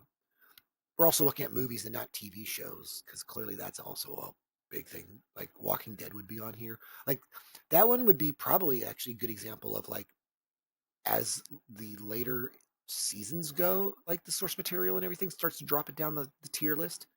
But like the first season, if you Oh yeah. just watched just the first season, I'd be like, that's pretty much A tier list stuff. I thought it was pretty But we're solid. doing movies, not TV No, I shows. know. I was just thinking like that dawned on me. I was like, oh, there's a whole nother like Scott untapped. Pilgrim's actually not bad. Yeah, I'm not as big of a fan of it as I feel like most people are. Like, I don't I mean, hate it, it. it does cut a lot out, but what I it personally think does keep the it's a solid emotion B, good. where like it probably just cuts just some of the Yeah. fat that makes it a good movie. Like I said, like it's that conflict, like Dread, where there's that conflict in me that goes, oh, it's a good movie. It's picking elements that I'm Ooh, aware. 300. 300 is almost like a shot for shot kind of movie. Yeah, this would be. I think. Mm, I don't really like 300 as much as I used to. I would rather read the book, the gay fucking book. No, I'm just being I'm just being mean. I'd still think it's B. Now, Sin City, I am very biased, and I think it is one of the best examples of it looks good. Its source material hits. It's almost like annoyingly perfect to where I'm like, I you just read the comic, which is a disservice to the comic, but also it looks different enough, or it in motion gives you, I feel like a slightly different perspective of what comics does. Like again, I my cinephile and my comic file, whatever you want to call it, comic book, and my film and comic fandom clash with that movie. For example, as a like it's the epitome, the apex of like what I love about both mediums. So it's like I love movies and I love comics, and there's something about that. And I'm super heavily biased about how these two, or those two things collide perfectly, in my opinion, like a car crash where a dead man's peanut butter and a dead man's chocolate, collide. So to me, that's the source material and just Tasty crimes. the aesthetics. So I'm very biased about that. Um, it's kind of hard with some of these words. Like any of the Marvel or any of the Marvel DC universe stuff is going to be kind of like you would have to pick each individual one and go, well, how far is this even remotely like taking a consistent like plot line or something? Because like Yeah. I would say, Spider-Man 3 is not a good movie. It's not a bad movie, but I don't think it's a good movie. It's like it's incredibly middle of the road. Where like it's still Sam Raimi, it's still part of the Spider-Man Sam Raimi, universe. But then it's like the characters I think are well like conceived like as like to try and like interpret like what Sandman, for example, is a good example of like how do you like that's a problem with like movie or like serialized comics where you're like, well, you've seen all these different iterations of the story and the take on the character that the one take in the movie that they do decide to choose is going to be the only option you have to argue. So you can only argue about how they took Sandman in 3 and go, was this a good attempt at, not just Spider-Man as a comic book, but as just the particular characters in question. So like the way they did the symbiote black suit is probably like the furthest thing you can choose Yeah, that from source one's material. But also oof. knowing the source material, there's a lot you'd have to build up to. Like, funny enough, I think they're getting Yeah. closer to doing black suit symbiote Spider-Man in MCU with Secret Wars and stuff like that. Where I think they're going to get closer to that here in the next decade than they did with this original take, obviously in this form. But then if you look at like when they turn it into the Venom side of it, where it goes into the Toby, whatever his name is, I want to call him. Keith. Yeah, exactly. I wanted to call him Toby Keith McIntyre, whatever his name is. Topher Grace. That's who I'm thinking of. Um, I Oh yeah. Oh I yeah. didn't I didn't think that was the worst example. I mean, it wasn't good, but it's not the worst example of trying to like commit Venom to the screen until obviously the Venom movies. Again, I'm only going. I'm not. If I need to judge Venom off of Venom, his own movies, then that's how I'll commit to that. So like they're obviously in here. Same with like I really like obviously Hulk in Avengers, but Mhm. he clearly is part of the whole equation, even though he's debuts like the new quote unquote the Mark Ruffalo, is debuting in that movie.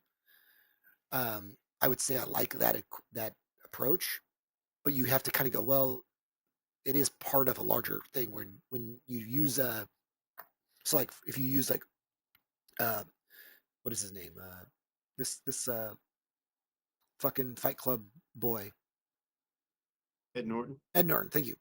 Ed Norton's Hulk, for example, I thought was like probably the closest thing to being like, oh, here's enough Hulk, here's enough of its own movie, but it is Hulk. So at least C to B. I didn't put I don't know this. I'd probably put C. But if you were to say, oh well, Hulk portrayed in Civil War, even though he wasn't, but I'm just using that as the first thing. Oh yeah, yeah.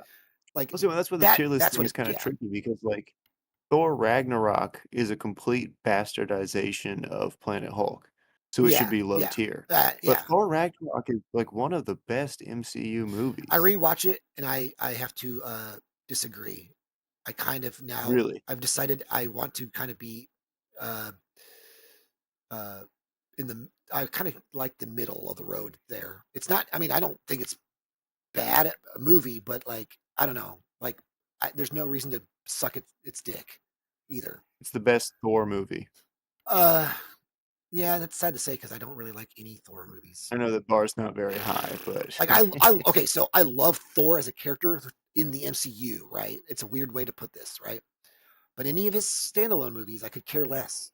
Same with they're not Loki. that strong. I like Loki and I like Thor as characters, as actors, as as being part of the universe, essentially, right? As the whole picture that we of course have to unfortunately kind of take in. Same with saying like I don't like every Spider-Man Tom Holland, but I like Tom Holland as Spider-Man. You're like, fuck, you have to cherry pick the fuck out of these movies. So yeah, like if I was to judge the movie itself, I'd still think like Ragnarok is like a B film. Like it's not. It's there's a little bit of a cringe there, but not as bad as Love and Thunder. Well, it's Love and Thunder is like MCU. It's the not. worst. Yeah. Like you reminding me of that, and then me rewatching it, I was like, I can see why people were so like, this is trying to be something that no other But movie is again, being right now. saying now that But I say that, saying it's the retroactively, best Thor movie is a pretty low bar. yeah, Saying it's one of the best MCU movies is also a pretty low bar. yeah, it's really hard to go to bat for MCU sometimes. Yeah. Like here's a good example. I think Rocketeer. I can't imagine what the the examples are using. Like, is it the Dave Stevens stuff? Is it like serial stuff? I have no idea what source material. But this movie is so fucking good, Yeah. and it sticks to probably just the basics that you need, which is And from what I you know understand, a it's kid gets fairly a backpack and faithful. then fights some Yeah. fucking Nazis, and Airship that's about it. Nazis. Yeah, that's all you really need. And then like the only disservice they have is they don't have like a Betty Page lookalike for Betty, literally, because that's the character's name is Betty. But I They think got freaking what's her I name? They know, got Jennifer Connelly. I know, I like her, but I don't think they didn't. No one's gonna be able to replace Betty fucking Page. I mean, look, The goth in me says that's impossible. They should just have I had, don't, and they didn't I full don't want to Dave. argue with the goth in your bud.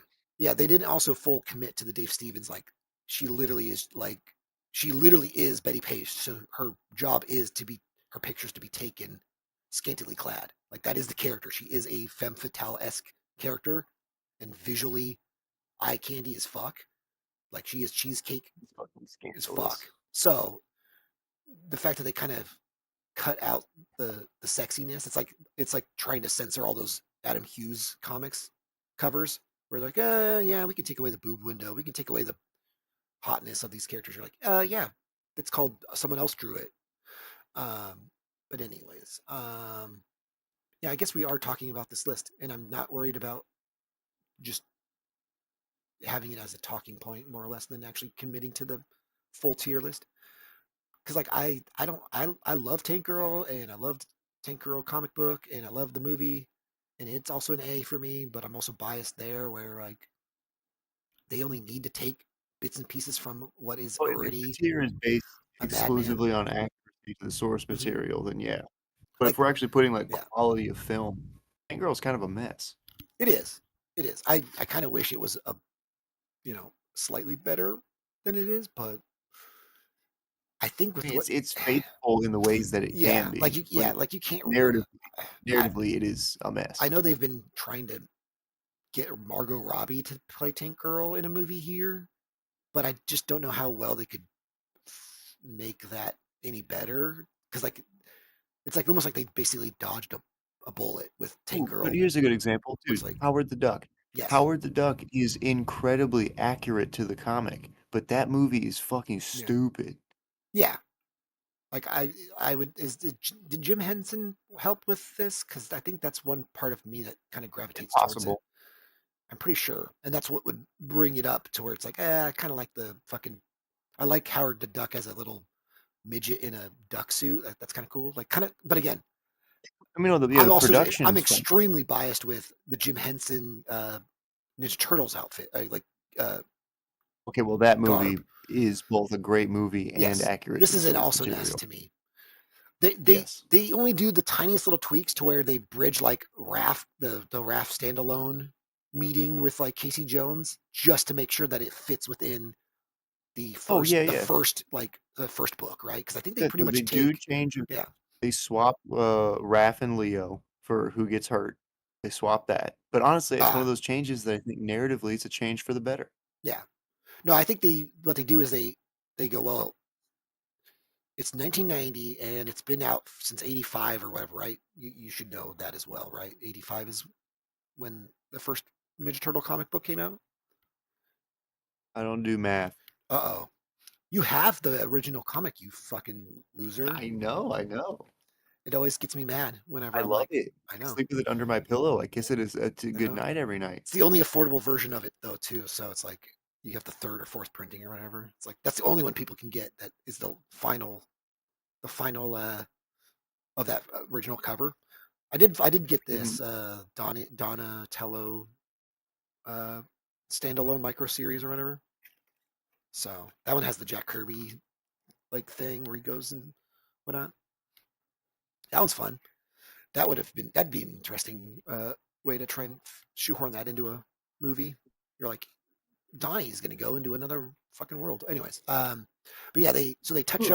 touch on the fight with Shredder, the origin story, Raph and Casey Jones fight, which is essentially I'm assuming it's just that Raph because I don't have the Raph standalone because that's the more expensive one of the four. I think that's the $100 comic. But Donnie's like I got Donnie for 20, so in a fairly good condition. So I'm assuming they all are 20, 30-ish dollars after the Raph because it's the first standalone or the coolest one, or that one has first appearance of Casey Jones or whatever. So it has to have the high ticket mark, you know, because of the key collector. Even though technically the Donnie series has the first appearance, obviously, of like Jack Kirby or whatever his name is in this. He's the Jack Kirby stand-in for. But anyways, no, I think they hit all that. All the characters seem like they're not trying to over engineer the idea of like who is April O'Neil? Is she a black, strong, independent white black girl? It's like A black, strong, independent white woman. yeah, she a feisty Latino black white woman, living in a white man's world or whatever. I don't know, whatever. Fucking She's anyways. transracial. Because that's where they start to fall. She kind of falls off a little bit with all the other iterations where they try to go. She's also a teenager just like them, and it's like you made Yeah, I oh wasn't a fan of that. you made her a teenager like her, and there's a couple iterations like that aren't all identical, but they try to I drop her age wise to make it not don't make fucking April a kid.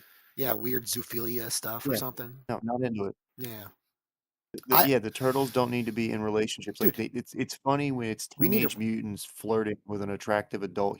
yeah. That's funny. You Well, can play it for jokes. uh, Don't make them all none teenagers. of it That's makes when it gets yeah fucking none of it weird. makes sense. It's all strange puds trying to get into strange holes. Yeah, Um, exactly. No puds. No puds here. even though that's all that We're all pud turtles, or no all pud. turtle, dude, When it all comes to mutant turtle, turtle pud, we're a no pud household. every turtle story is about their puds. Every turtle has a pud. Anyways, so yeah, I think they do probably the best at re- like again, I'm doing the thing right with my hands where the comic source material and aesthetics and like beats and everything that you like about that and a good movie collide. Um, so like that's where like that's why those are so high up there. Um, From Hell, it probably is. I don't think I've seen this movie, but I know of the graphic novel and everything. That seems to be like a pretty.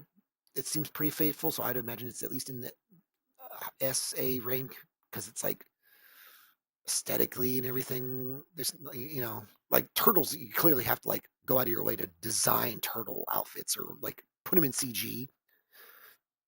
So that has to Well, be that's where you get Jim up Henson. to par. Yeah, well, no, that's what I'm saying. It has to be up to snuff to some extent. You can't just go, well, it's a white guy playing a superhero. It's like, oh, well, we have plenty of those in real life. Um, so like, oh, that's a good segue. So I would have to just say this is probably a pretty competent graphic novel for the source material and just one for oneing it. And then aesthetically, I like the artist. I can't off the top of my head remember who did the art and who wrote it, but I think it's like Grant Morrison or some iconic person. Those people that that would make who would sell basically a graphic novel of that nature of the time because I think Yeah. it's like a what was it made in the 90s. I think the comic came out in the 90s. I think the movie came out I think early 2000s. Anyways, I'm bastardizing that whole lore of all that. But Hellboy, here's a good example of Hellboy, the first Hellboy. this is another example of it being like Judge Dredd or whatever, or like Tank Girl, where you have just the right amount of aesthetics to where uh, Hellboy is also another one where I'm like, I know enough of the source material to where it's like it's kind of obnoxious when I want to like pick it apart piece by piece with the. I haven't watched the first one in a while, so I can't actually remember if like they are still it was still pretty faithful to enough stuff because they try to take some things from like Seed of Destruction, which is like the first full like Hellboy uh, storyline and origin story and everything, to where you get an idea for who Hellboy is as a thing. Um, but then they just tweak it just enough to where you're like, I don't remember there being like some elements in it. So it's like just enough to where you're like, I don't think you need to have like a scene where he explicitly fights a character who turns into a like a frog beast man, and then he fights him, and then that's the whole scene, and it was like a scene, a part of it, of the fuller picture. But to not have the scene of Rasputin like summoning Hellboy essentially, like that seems pretty pivotal, that you would have that whole origin where it's like opens a portal to hell or whatever it is, and with his crazy uh like steampunky kind of esque Nazi, I call it Nazi punk like bullshit that he summons him with, and then he gets adopted by U.S. military / research whatever team, whatever, right? That then create the BPRD or whatever, right? That is technically in the movie to some extent, but it's not like one for one. So I'd imagine it's I think faithful. that It's movie fun. felt It pretty hits the accurate. right. Yeah, it hits it right enough. It doesn't have all the details, but Yeah, like it it's pretty good. basically gets enough of the Seed of Destruction, at least like story arc, that is like, here's how he became a thing, and this is how this is where Hellboy came from, and then this is the main bad guy's plot, which is be to bring the end of the world with a giant squid creature. Which you also have to remember, this is a fucking Mignola film or a story universe. So if you can at least buy into like that ridiculousness, which I personally like, then you've sold me. Like him at the end of the movie, the final thing is, him summoning the fucking Cthulhu monster, pulls Hellboy into that room, and then they fights him, and then he gets a sword, and you see his horns grow and stuff. And you're like, hey, they're check. It's like a lot of these. You feel like there'd be like almost like a bingo card that would be associated with it, almost, where you're like, oh, check. We got that box. The box of him seeing the future in which he is the with a prince of death and whatever, his what everyone's his what does they call it, his that fucking when everyone always goes, oh, this is the future, this is your destiny, and you're like, oh, the main character's like, I don't want to be the basically the arbiter of death and destruction in my own story. So if you can get stuff like that where you're like, oh yeah, see, there's a shot of him with his full grown out horns, he has a little halo on fire, and there like a cityscape is just like in ruins, like it looks like it's hell. That's pretty much all you need to reference to what is Hellboy's like what do you call it, like end game in terms of that. Obviously, if you don't count current Hellboy lore, which is like finally, this is before he gets the King Arthur as his fucking grandpa, great grandfather shit that Oh hell happens yeah! later on. And then he gets killed by said dragon, and then goes to hell, and that's a whole nother set of things. And so it kind of, you would have to obviously add to that, which, going back to Hellboy, The Crooked Man, I watched that movie. It's not as bad as people I feel like are making it out to be. At least it sticks to just the one story that is The Crooked Man, which is one of the better non-Mignola like art stories. It's got Richard Corbin art in it, which is the other. This is how nerdy I am. the other well, there's other Hellboy artists, and there's only most of them are doing like the BPRD art and stuff. So like if you see the non Mignola stuff, it's in those things. But Mignola did a couple things with like collaborations with Richard Corbin in his early days of like standalone little one-offs and stuff, and he gave Richard Corbin the art, the visual uh, role of the Crooked Man short story, Oh, and that's why I would then go back to what I was saying, where he's the one of the better not Mignola Hellboy artists. Kind of like when you say like, oh, that's the better Spider-Man artist. You're like, oh, I get that because there's so many that after a while people just start to kind of cling to their personal favorites or whatever. But I'll digress on that extremely oh gay God, you better. thing. Yeah. Same with like, so funny. They got Monkey Bone. This is based on Dark Town Fucking comic. monkey bone. I think the movie's probably better than the source material because every time I look at the source material, I'm like, what the fuck is this? Can't imagine. Say that again. I can't imagine based on the movie. I can't imagine the source material is very good. It's very avant-garde looking. The artist is got a very specific It's about the design, art. like look, and I don't know, whatever. It's probably a C for just being probably just enough to where that's why they made it into a film in the first place, kind of a thing. Howard the Duck goes into, I'll just put it in the F. I don't care. I don't actually care too much for Howard the Duck. Period. Don't know about surrogates. Sorry. I No, I've that's very. I've only heard it once, or I think I barely remember even it being based on a comic book, and it's probably never needed to be brought up ever again. So that's probably how bad it failed at being whatever it's trying to be. Uh, I bet Catwoman's actually probably at least an F or a D, even in its well, actually, it's probably even a D on its source material to some extent. But I don't think there's ever been a black woman that gets bitten by. Well, no, she doesn't get bitten by cats. Dude, Eartha Kitt did it What's her first. face? What's her? Well, I'm making a joke where uh, the fucking the other Batman Returns has the cats biting her fingers scene. Anyways, I don't know. Oh This is God. the I don't care again, where it's like, who gives a fuck about how well you've committed to a character that people mostly don't care? Like I love the Elektra again miniseries. I don't really care about Elektra in general, and like at a certain point they just kind of fall off as like, yeah, it is technically quote unquote a comic book movie, but you're like, it's a character that's not like.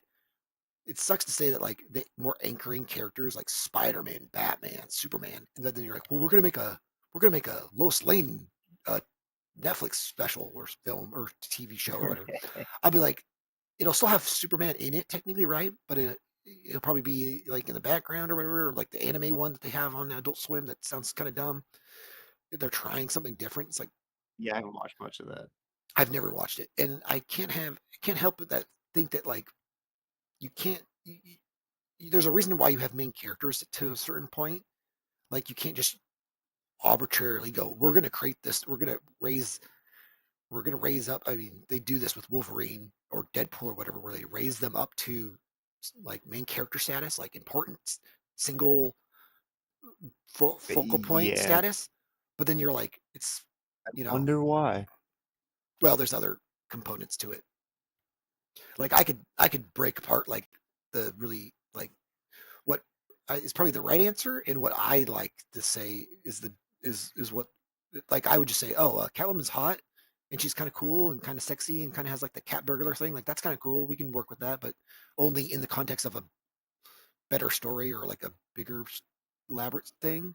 Same with Elektra. Like she's literally designed to either be a villain that makes out with Daredevil or gets killed by Bullseye. Like I like no offense, but Dude, both are pretty hot.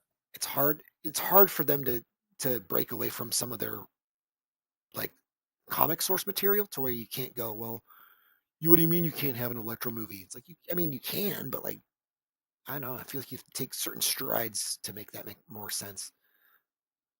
I don't know. But again, I'm probably contradict myself with something else here down this list. Like I think actually of all people, I think Wonder Woman is a good example that they could easily continue to make very like easy like 3-pointers with her being the center of things because they have enough things and they don't always need to constantly bring her back to like, oh, she's part of the or not Avengers, fuck, the Justice League, and that's where she fits. Yeah. It's like, but you don't say that about Batman or Superman. That's kind of fucked up. Because I'd argue that almost depending on, and that's I think also why Avengers work because Avengers are technically main characters all collectively having their own separate stories coming together to create like it's like a super band, right? Where you're like the best of both worlds, where you're like, oh, I like that guy in that band playing that type of way. And then if he gets together with a better, like who I would argue is a better vocalist than the other vocalist in that other band, bam, super team up makes a bit, how can that not fuck up? Which I'm sure there's examples of that. But I'm not too musically inclined to know exactly what I'm referencing. But Yeah, you got the general idea. yeah, like the Justice League movies shouldn't fucking suck, but they do.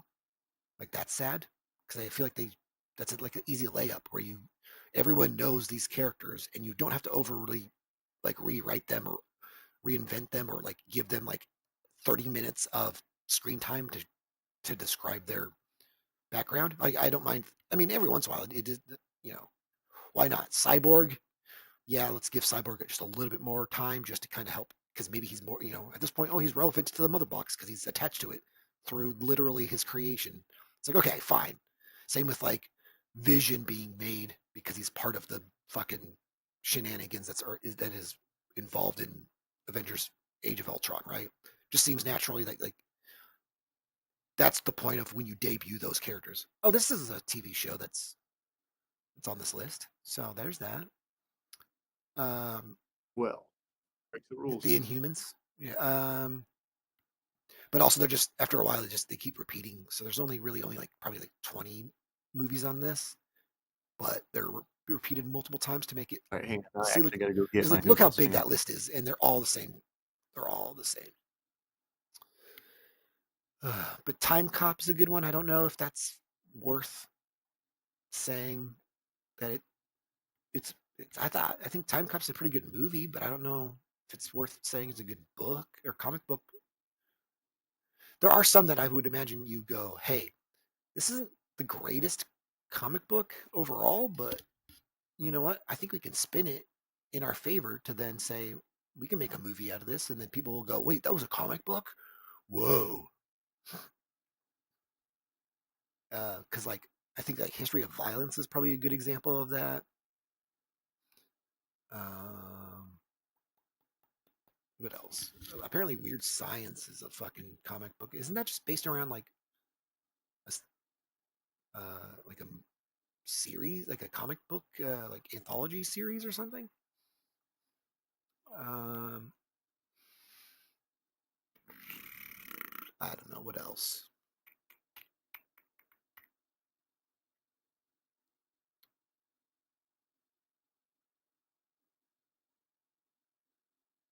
Like I don't know. Crypt. Is it Tales from the Crypt? That's a TV show. I like the TV show more than I do the comics, even though those are AEC comics, which are pretty solid. What's the Scribbler? The Scribbler. Oh, I like Scribbler. No fun. I like that. My favorite comic book is the Scribbler.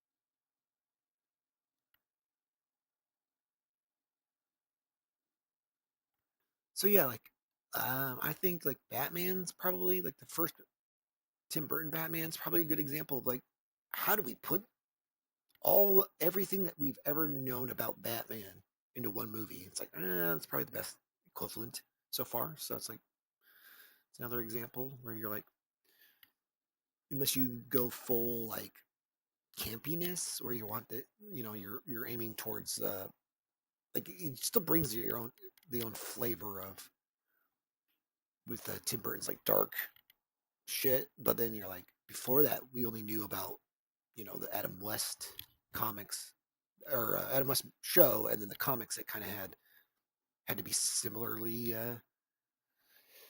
like dumbed down to like a kiddish degree, and then they're like not until again Frank Miller and Tim Burton kind of started doing their own thing, making Batman cool again.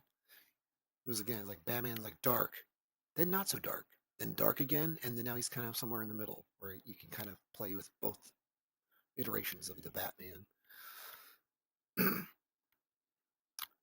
So yeah. Uh,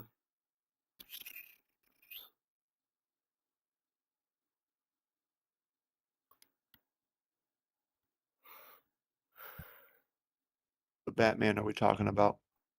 Tim Burton.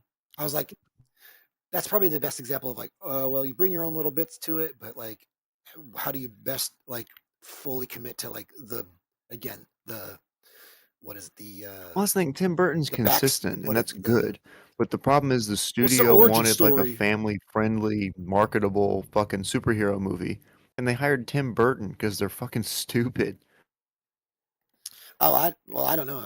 I wouldn't imagine Tim Burton isn't the most unfamily orientated or whatever, but like it is Well, kind of a no, but it you're is still you're a not going to get like a squeaky clean. yeah. Well, I You know think what I that mean? Even I his think that's Superman, the Superman that never got made, yeah. I even think that that was was on purpose though. They were like really dark and weird. I was just telling people that whoever's watching, um, that they're like Batman was like dark and grim and serious, and then it was light and campy, and then it was dark and serious, and now it's Yeah. back to No, being I think now Tim Burton was a perfect yeah. director to do Batman. I just think the studio Now didn't you get the realize option they of were both. asking You can for. have both. You can have the either if it's depending on what you need that Batman for. Like oh he's gonna be crossing over with the Ninja Turtles cartoon show or whatever. Like, oh, well, then we can give him a little bit more campiness. Or, oh no, he's going to be, Penguin, does the penguin say pussy in the second movie? I don't know. Yeah, I think he does, but like in a way that it's more or less cat Oh no, related. yeah, it's an innuendo. He's talking about a Yeah. cat for sure. No, I think it's when she's like in his room or office or whatever, and he's like, Yeah. yeah, a pussy cat. Very, very like dark erotic tension in that movie that's trying to sell Oh, yeah. toys at McDonald's. Well, I've been watching YouTube videos about that are like now just realizing that like there was a lot of R-rated and like not so kid-friendly movies and like series that were actually marketed to kids through like toys and Oh yeah, other dude, branding. RoboCop. That's another one. Yeah, Love RoboCop, that movie. The first Terminator, movie especially. Toxic Crusaders is the kid version of the Toxic Avenger. So I mean, Yeah, you name it. yeah. The 80s and 90s were a wild Alien, Well, Predator. they were chasing the almighty dollar. You could follow that thing all the way to the toy store. Yeah. Well, and then yeah, that was also when toys were like I think probably at their biggest production But and also I think technology that's the wise. point too, where like Like for people were kids, of course. realizing Now I don't count. movies have ratings for a reason. Because I think up until that point, because I don't remember when exactly the rating system was devised. It was like the 70s maybe. Uh, you mean like officially like or just like Yeah. they got more refined because it probably was back in the day like way for earlier Well, I than mean, the yeah, sure. 70s. But But the certain stuff 70s that wouldn't let kids walk like in and see certain yeah. but like for example the rating system I think what do you call it like matured to where like something that would be considered like PG in the 70s is considered like R now, right? Exactly, that's what It's I'm that saying, kind of yeah. weirdness, right? At a certain point, people That's just where didn't I really understand. care about kids seeing certain movies.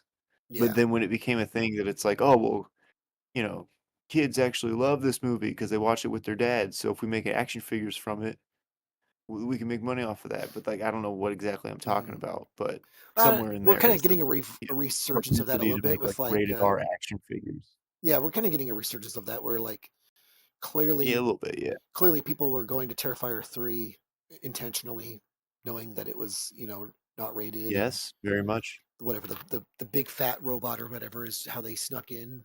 And I'm like, oh man, I haven't heard of that technique in forever. It feels like no one does that. Like no one makes a naughty movie for then kids to go, oh, I think I need to go see that instead of, oh no, now everything is so clinically like approached where it's like we know exactly what adults will watch and exactly know what kids watch, and it's very rare, or like we don't cater to the, the weird little Well, but there's a blurring difference of the two. between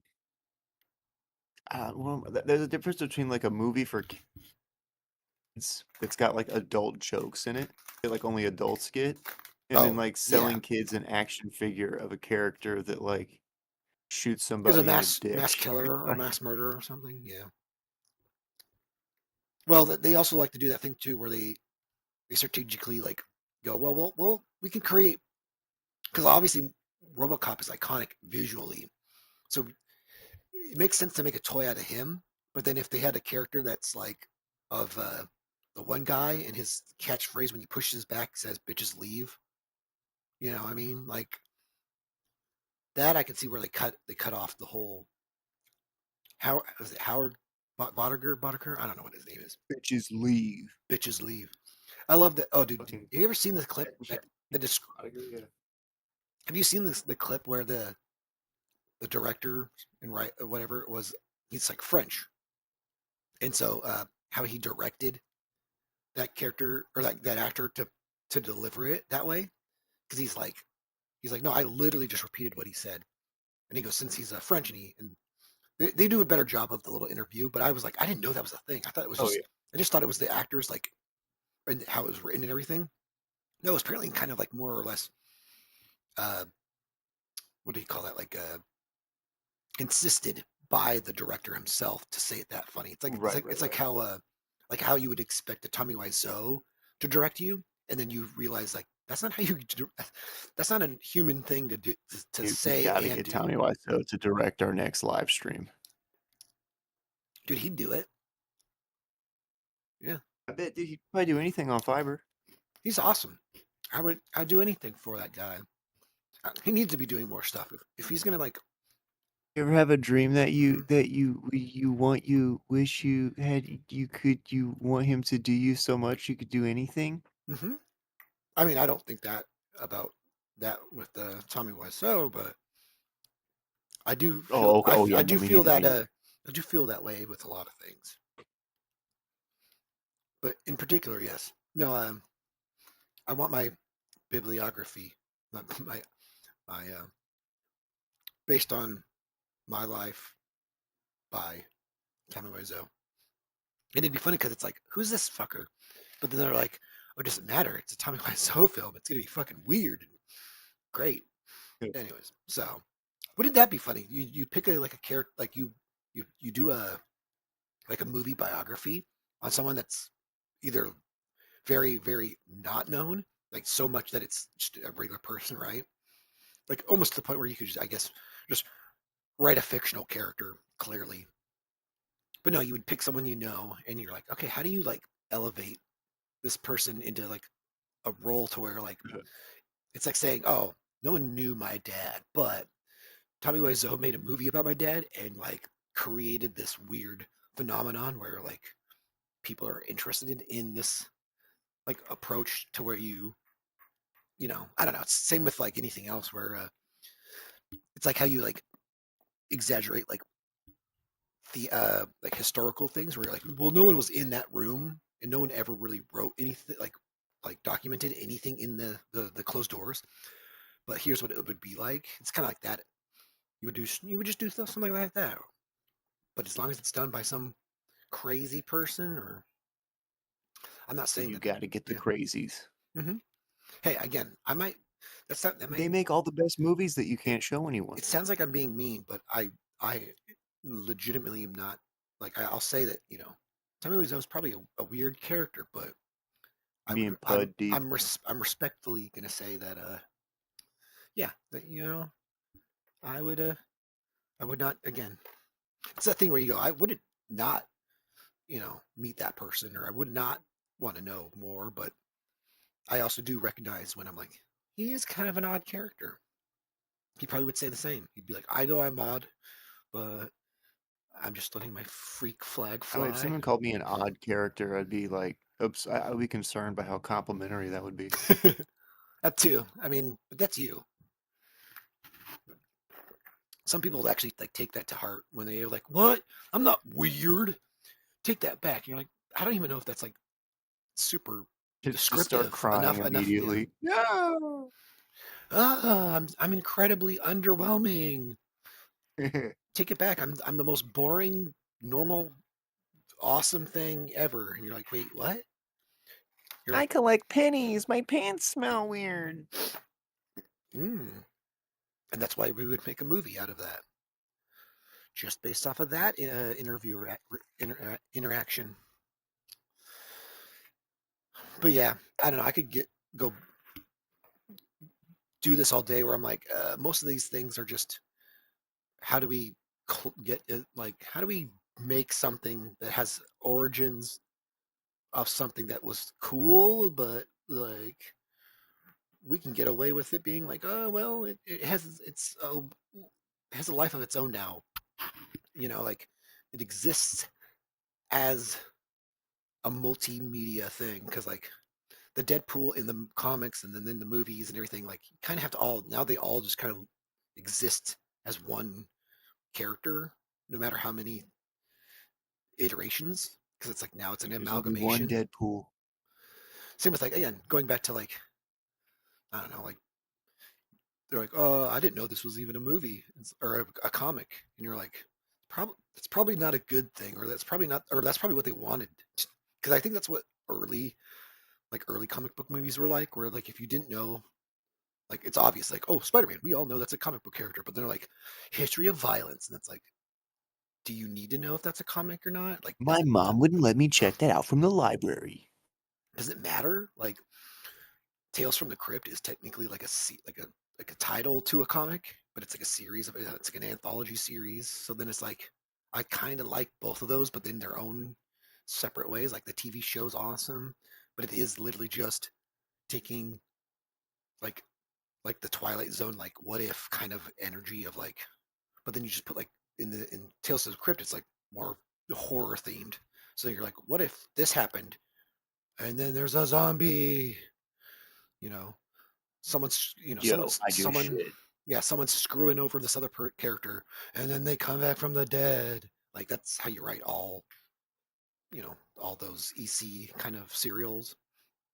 So like that to me, I think those can both kind of live in harmony together, based on just like it being like having anything written, like a paragraph. Like you write a paragraph and you go, oh, that I can see that being this, this, and this, and this, and this. You're like, oh, okay. Guess what? It will probably be manifest itself in all those different forms.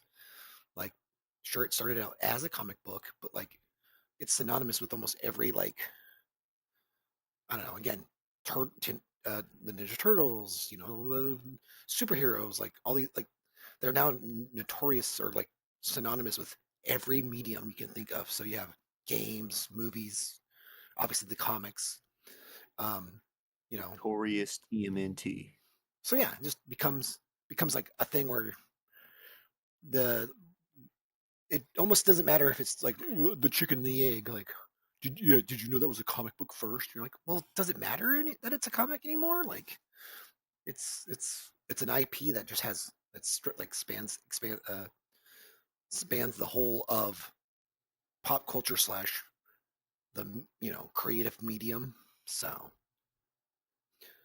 it's kind of like saying, oh yeah, why are all these video game movies bad? And you're like, well, I mean, to some extent, like there are components to, Define bad. yeah. Well, there's components to where you're like source material, but then it's like that is story based, not gameplay based. Like every time I think about like a movie that's based around a game, I'm like, well, the game should be it's about the gameplay first, and then all the story behind the characters and everything is kind of that's easy to translate. You can say, oh, Ryu is a Japanese, whatever, and he's striving to be whatever, and you're like, it doesn't matter. All he does is he punches people in the face for 30 seconds around, and then you're like, well, how do you make a movie out of that? You're like, you make a movie out of the stuff that you just said, not the gameplay. Everything you just said, do that for 90 minutes, make it fun. Yeah, that's why it's like things like the end of the was it the first person view scene in Doom with the Rock or whatever. Yep. That Like was a like little bit of gold and a big it's piece of poop. awesome, but then you realize, oh, that's literally because they're just one for oneing the actual experience you get in said game. So if one of two things, either you have to go all out and go, oh, I'm going to do that for the whole movie, for the whole hour and a half movie, and you're just like, ugh, I could get a little bit old when I could just play a game that's that long or like that has that. So same with like I feel like that's how it is with a lot of things. Same with books where they're like, oh, the book was better. You're like, every medium has its its pros and cons. So like, or like there's a fundamental delivery system that allows, I think, people to kind of say like, oh yeah, well, The arterial system. what is it? What is that? Being a smartass. I don't even know what you're. I don't even get the joke. The endocrine system. Oh, the indicant system next to the Argonian system. It's all Star Trek. Well, damn it! Now I want to play Elder Scrolls. But yeah, I don't know. It's like saying like when I go, oh, you can't make Fallout a fucking show with that, especially if you're gonna go about it Oof. that way. Like, Dude, we could have a whole conversation mhm. just about that show. Well, my one sentence of it is like, you're not trying to act like you aren't even trying. Like I feel like I didn't watch it, so I'm assuming they didn't do any of the Bethesda edgy Oh, look, actually an effort was cleverness. made. I'll say that Was there any much. cleverness to like the satirical bullshit that it's supposed to be, or is it just uh, a No, girl there's independent something. girl needs to become a independent girl in the I mean, honestly, dude, wasteland? Like that's all I'll it put looked it like. this way. I mean, I don't know how familiar are you with the Fallout like games? The lore, I'm like pretty solid on the lore, at least enough to know that Okay, okay. they Well, yeah, probably I didn't think even. going into it Yeah. with, not necessarily low expectations, but don't, you know, Oh, it's not I that have bad, I but have there the were lowest expectation of definitely that. I talked a things I little could bit. nitpick. No, you should just watch it and Oh, then we can just have a conversation about it. I talked to my coworker, and he's like, yeah, and he's a big Fallout guy too. So he's like, I don't really know what they were trying to do. I was like, I go, and then of course I try to do the thing where I go, well, if I was doing it, and I sound like a fucking like I'm a smarter Oh no, person. there's some very strange decisions Mhm. that were made for that show. I I always remind people, I'm like, I go, I must understand what video games are, and the boomers are still making decisions because like I can't help but feel like they don't like they never played the game or they don't understand the games as a whole. So like they just take the like again they just take the what do you call it, like the literal words. They go, Fallout is about a blah blah blah blah blah. You're like, well, yeah, but like, have you ever seen up up close or experienced all the nuance or all the like? They don't even do they even know it's satirical or like it's got like a cheeky kind of dark humor and whatnot. It's like Oh no, someone definitely, yeah. someone must have, because again, after I'm assuming you watched it, so you can at least verify that like, yeah, someone must have knew something about Fallout. Yeah, Not no, not well they enough. played at least, 20 minutes of each game for sure. Yeah, that's what I was thinking is going to be the bare minimum. I love the bare minimum of writers these days.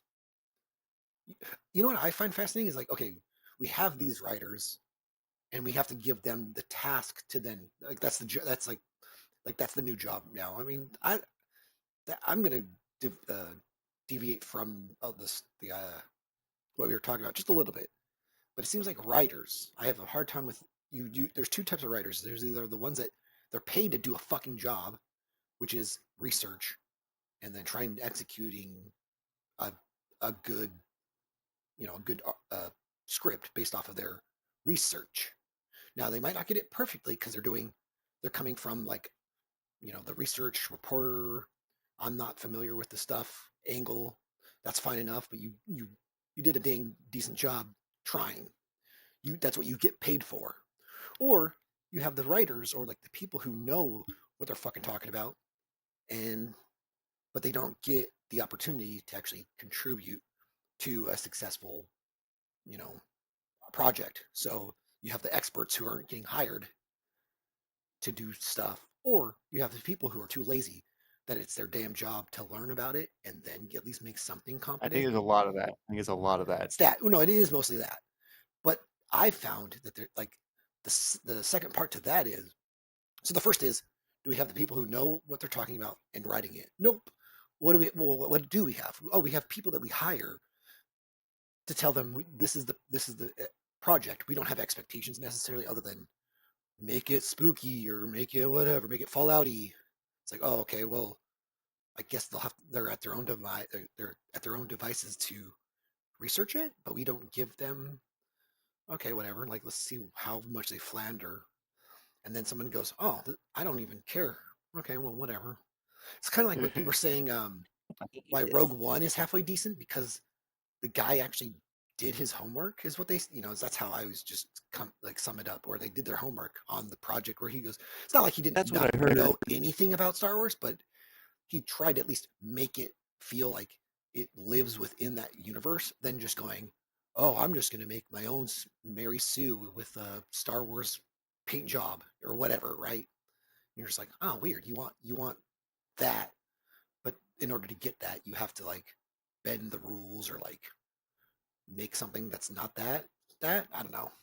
Again, but I think that's why I have a lot of displeasure for most writers in current day, where it's like, oh, I don't know anything. Like, I mean, just going back to that tier list, it's like, not enough people apparently have even seen half those movies, so they probably don't even know how to write a fucking movie if they were to be tasked to do so, or they don't even know what a good movie is. That's why I totally understand if someone was like, well, have you ever read a book? I'd be like, no. And they're like, well, then I don't expect you to be good at making one. What's a book? I'd be like, I only like books with Is that on the internet? I only like pictures with books in them. Pictures with books in them? Is there an app for books? I only like read apps. I only like pictures and words together, not just pictures or not just words. You can't do only letters. That's boring. I won't read it. Mm-hmm. Exactly. But yeah, that's where I'm at with the whole like paper smells like old people. Because I do find myself falling into the hole of like, oh great, like I am that guy being kind of lazy and not caring about reading books, but then it's also like, I should probably read a book sometimes. Like, it's good for me. Like, I'm not forcing myself, but I have to remind myself that like, hey, just because it's not the medium that you go to immediately by default, Clockwork oranging yourself staring at a book. Yeah, you're like, I just look at this book and I'm hoping I understand it. I don't actually read it. I just look at it and just like, get it. So then you can feel like you know what you're talking about when you talk about it. Yeah. I don't know. I'm getting headaches, so I think I'm going to end the stream. Oh shit! Drink some water. I know. I need some water. It's staring at all these damn movie posters. That's what it is. We'll get a better tier list going next time. No, I was gonna make a short and sweet thing, but I got kind of derailed with like, these tier lists. I'm not gonna really complete a tier list tonight. It's not in my. Well, this one is daunting as shit. Well, I was looking at other ones and I'm like, I don't even want to tackle some of those.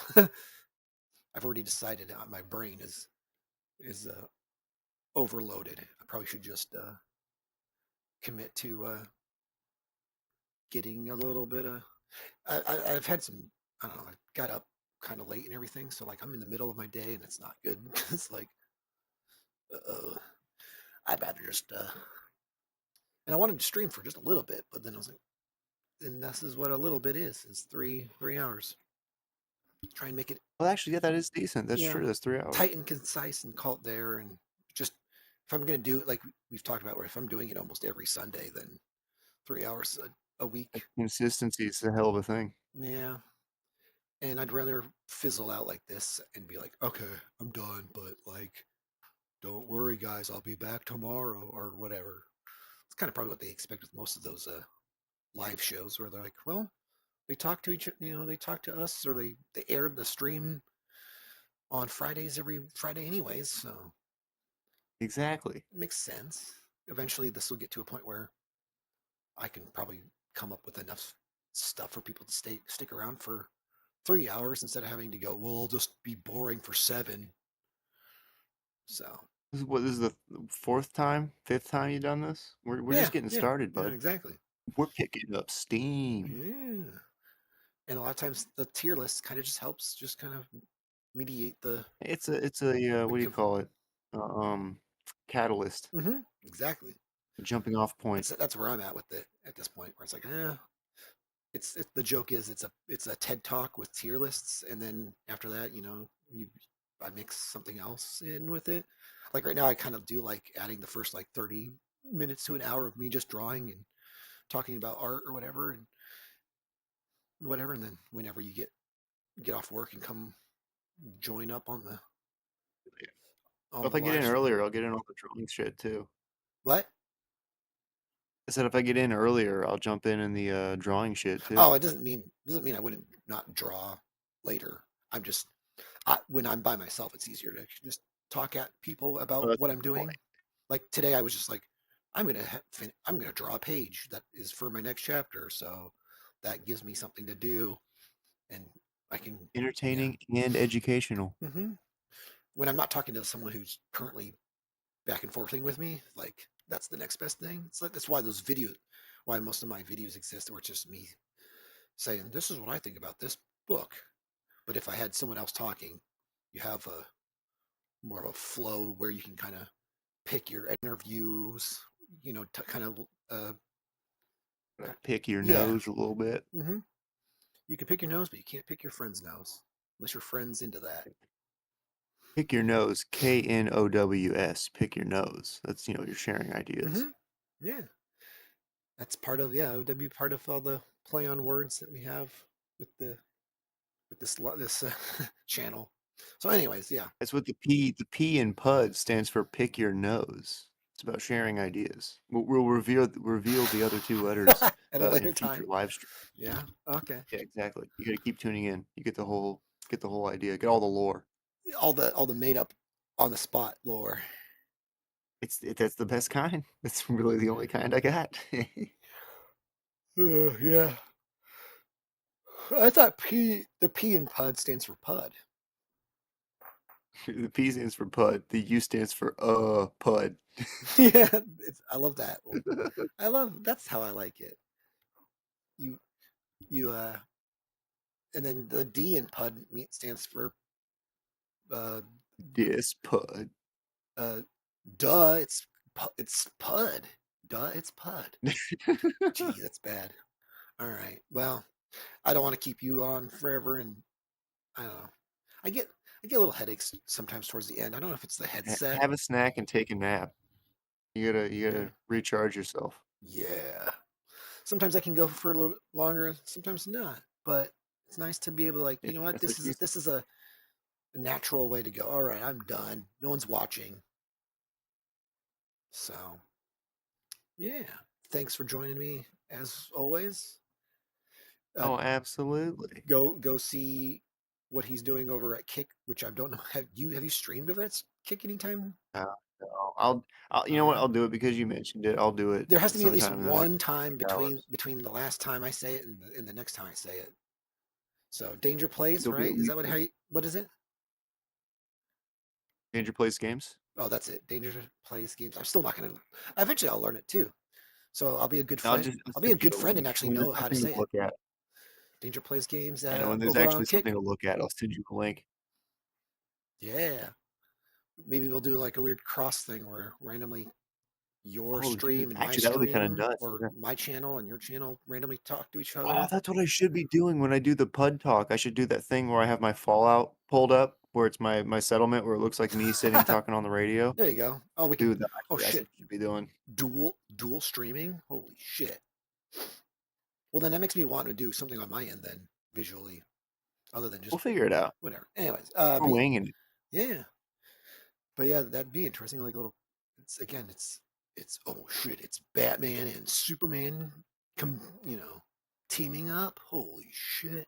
Dude, incredible. Your non-existent fan base and my non-existent fan base. Hell yeah. Dude, they're gonna be so imaginary excited when they see us Yeah, cross streaming. with our non-existent powers combined, we Oh, dude, you know they create say Captain Buster says Pud, don't cross the streams, but we're definitely gonna cross the streams. but not in like a gay way, right? Right? Well, depends on how many urinals we have. Oh, yeah, like there's still like an etiquette. What Exactly. is the etiquette for like a metaphorical or metaphysical urinal setup? Because it's not a literal As long one. as you don't splash on the other guy. Oh yeah, that's still. I guess that is, yeah. That's like sound If you need advice. to Period. cross, yeah, I guess you don't want to cross because wherever it crosses, it's going to start splashing. But if you get it at the right angle, you Sure. might be safe. I Oh, maybe you're supposed to. Oh, well, now I gotta practice. I don't know. At this point, I'm convinced that like peeing in any way, like a man, or standing up, or having any distance between you and what you're peeing into or onto, creates a mist or makes a splash, anyways. So like, if you're not like barely an inch away from wherever you're aiming, you're just gonna make a mess, anyways. Like forensics proves this or You got whatever. the perfect aim. But a part of me goes, you know what? I'm tired of them not not normalizing the fact that I just want to make a mess when I go to the bathroom. I want Just wanna, I want to just be able I to just just wanna lay on my back and piss straight up into the air. yeah, I just want to be able to lay. Why can't a man just lay on his back and pee straight to the gods, straight to God? Just return it to heaven. Yeah, there's no such thing as gravity when that happens. I'm not giving myself a fucking golden shower, which is not a. Dude, not even. I don't want that, but it sounds like I'm clearly describing that being the unfortunate circumstance that I find myself Yeah, in. something's happened. It's I mean that is me in a nutshell. There, it's like I want to be able to do this, but then I just realized, oh, I'm just peeing on myself. I'm not actually like I was thinking I was doing something more, I don't know, genius or more prolific. Like, oh, Genius. my pee needs to return to the heavens, and you're like, that just means it's gonna up in your face, you dumbass. And you're like, oh, that's me in a nutshell, I guess. Good intentions leads to just me peeing in my face. It's like spitting in the wind. But I don't know. But thinking that there's something more to it than just there's no way when I spit in the air in the wind it's gonna hit me in the face, right? If I don't aim for my face, it's gonna go somewhere properly. Like, but then you're like, no, the logic in which you do it, where if you're spinning against the wind, dude, it's kind of the little You could catch it back in your own mouth. yeah. Well, that would be me being like clever enough to go ha ha ha, like that guy, right? I'd be like Kurt Russell in Little China, Big Trouble in Little China, right? Where you just All about the reflexes. it's all about the reflexes. Yeah, got to You catch it, just spit a loogie into a storm, and catch then it just back catch in back your in your mouth. mouth, and I'm just like, it's all about the All reflexes. about the reflexes. And then people are just like, what the fuck? Okay, wow. People just start dry heaving. They just think that like, yeah, they don't know how awesome that is until you do it. Like They can't handle you it. saying it, right? It's like saying like that's the whole point of like what I'm referencing is he says it's all about the reflexes, but it's actually cool. It's only cool until you actually see him commit to it, right? You got your own snot smeared across your forehead. You guys get the reference? Well, no, I'm just saying like you say, oh, I do this, and people go, that's dumb. But then when they see it, they're like, holy fuck, that actually was kind of cool.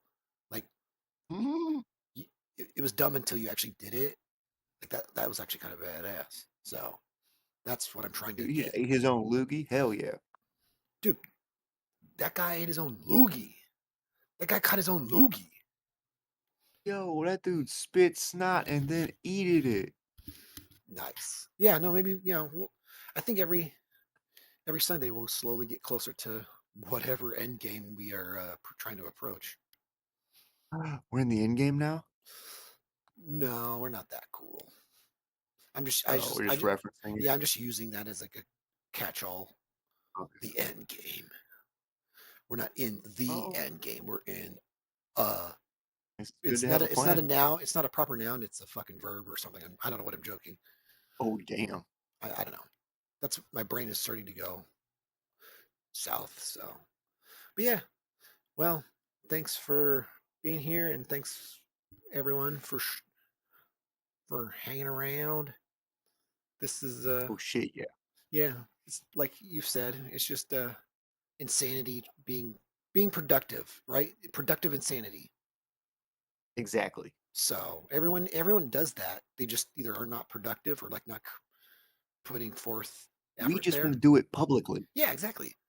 If I'm going to embarrass myself, there's only one way to truly do it, and that's publicly. We're going to find out. This is how we're going to find out. Yeah, I can't embarrass myself by myself.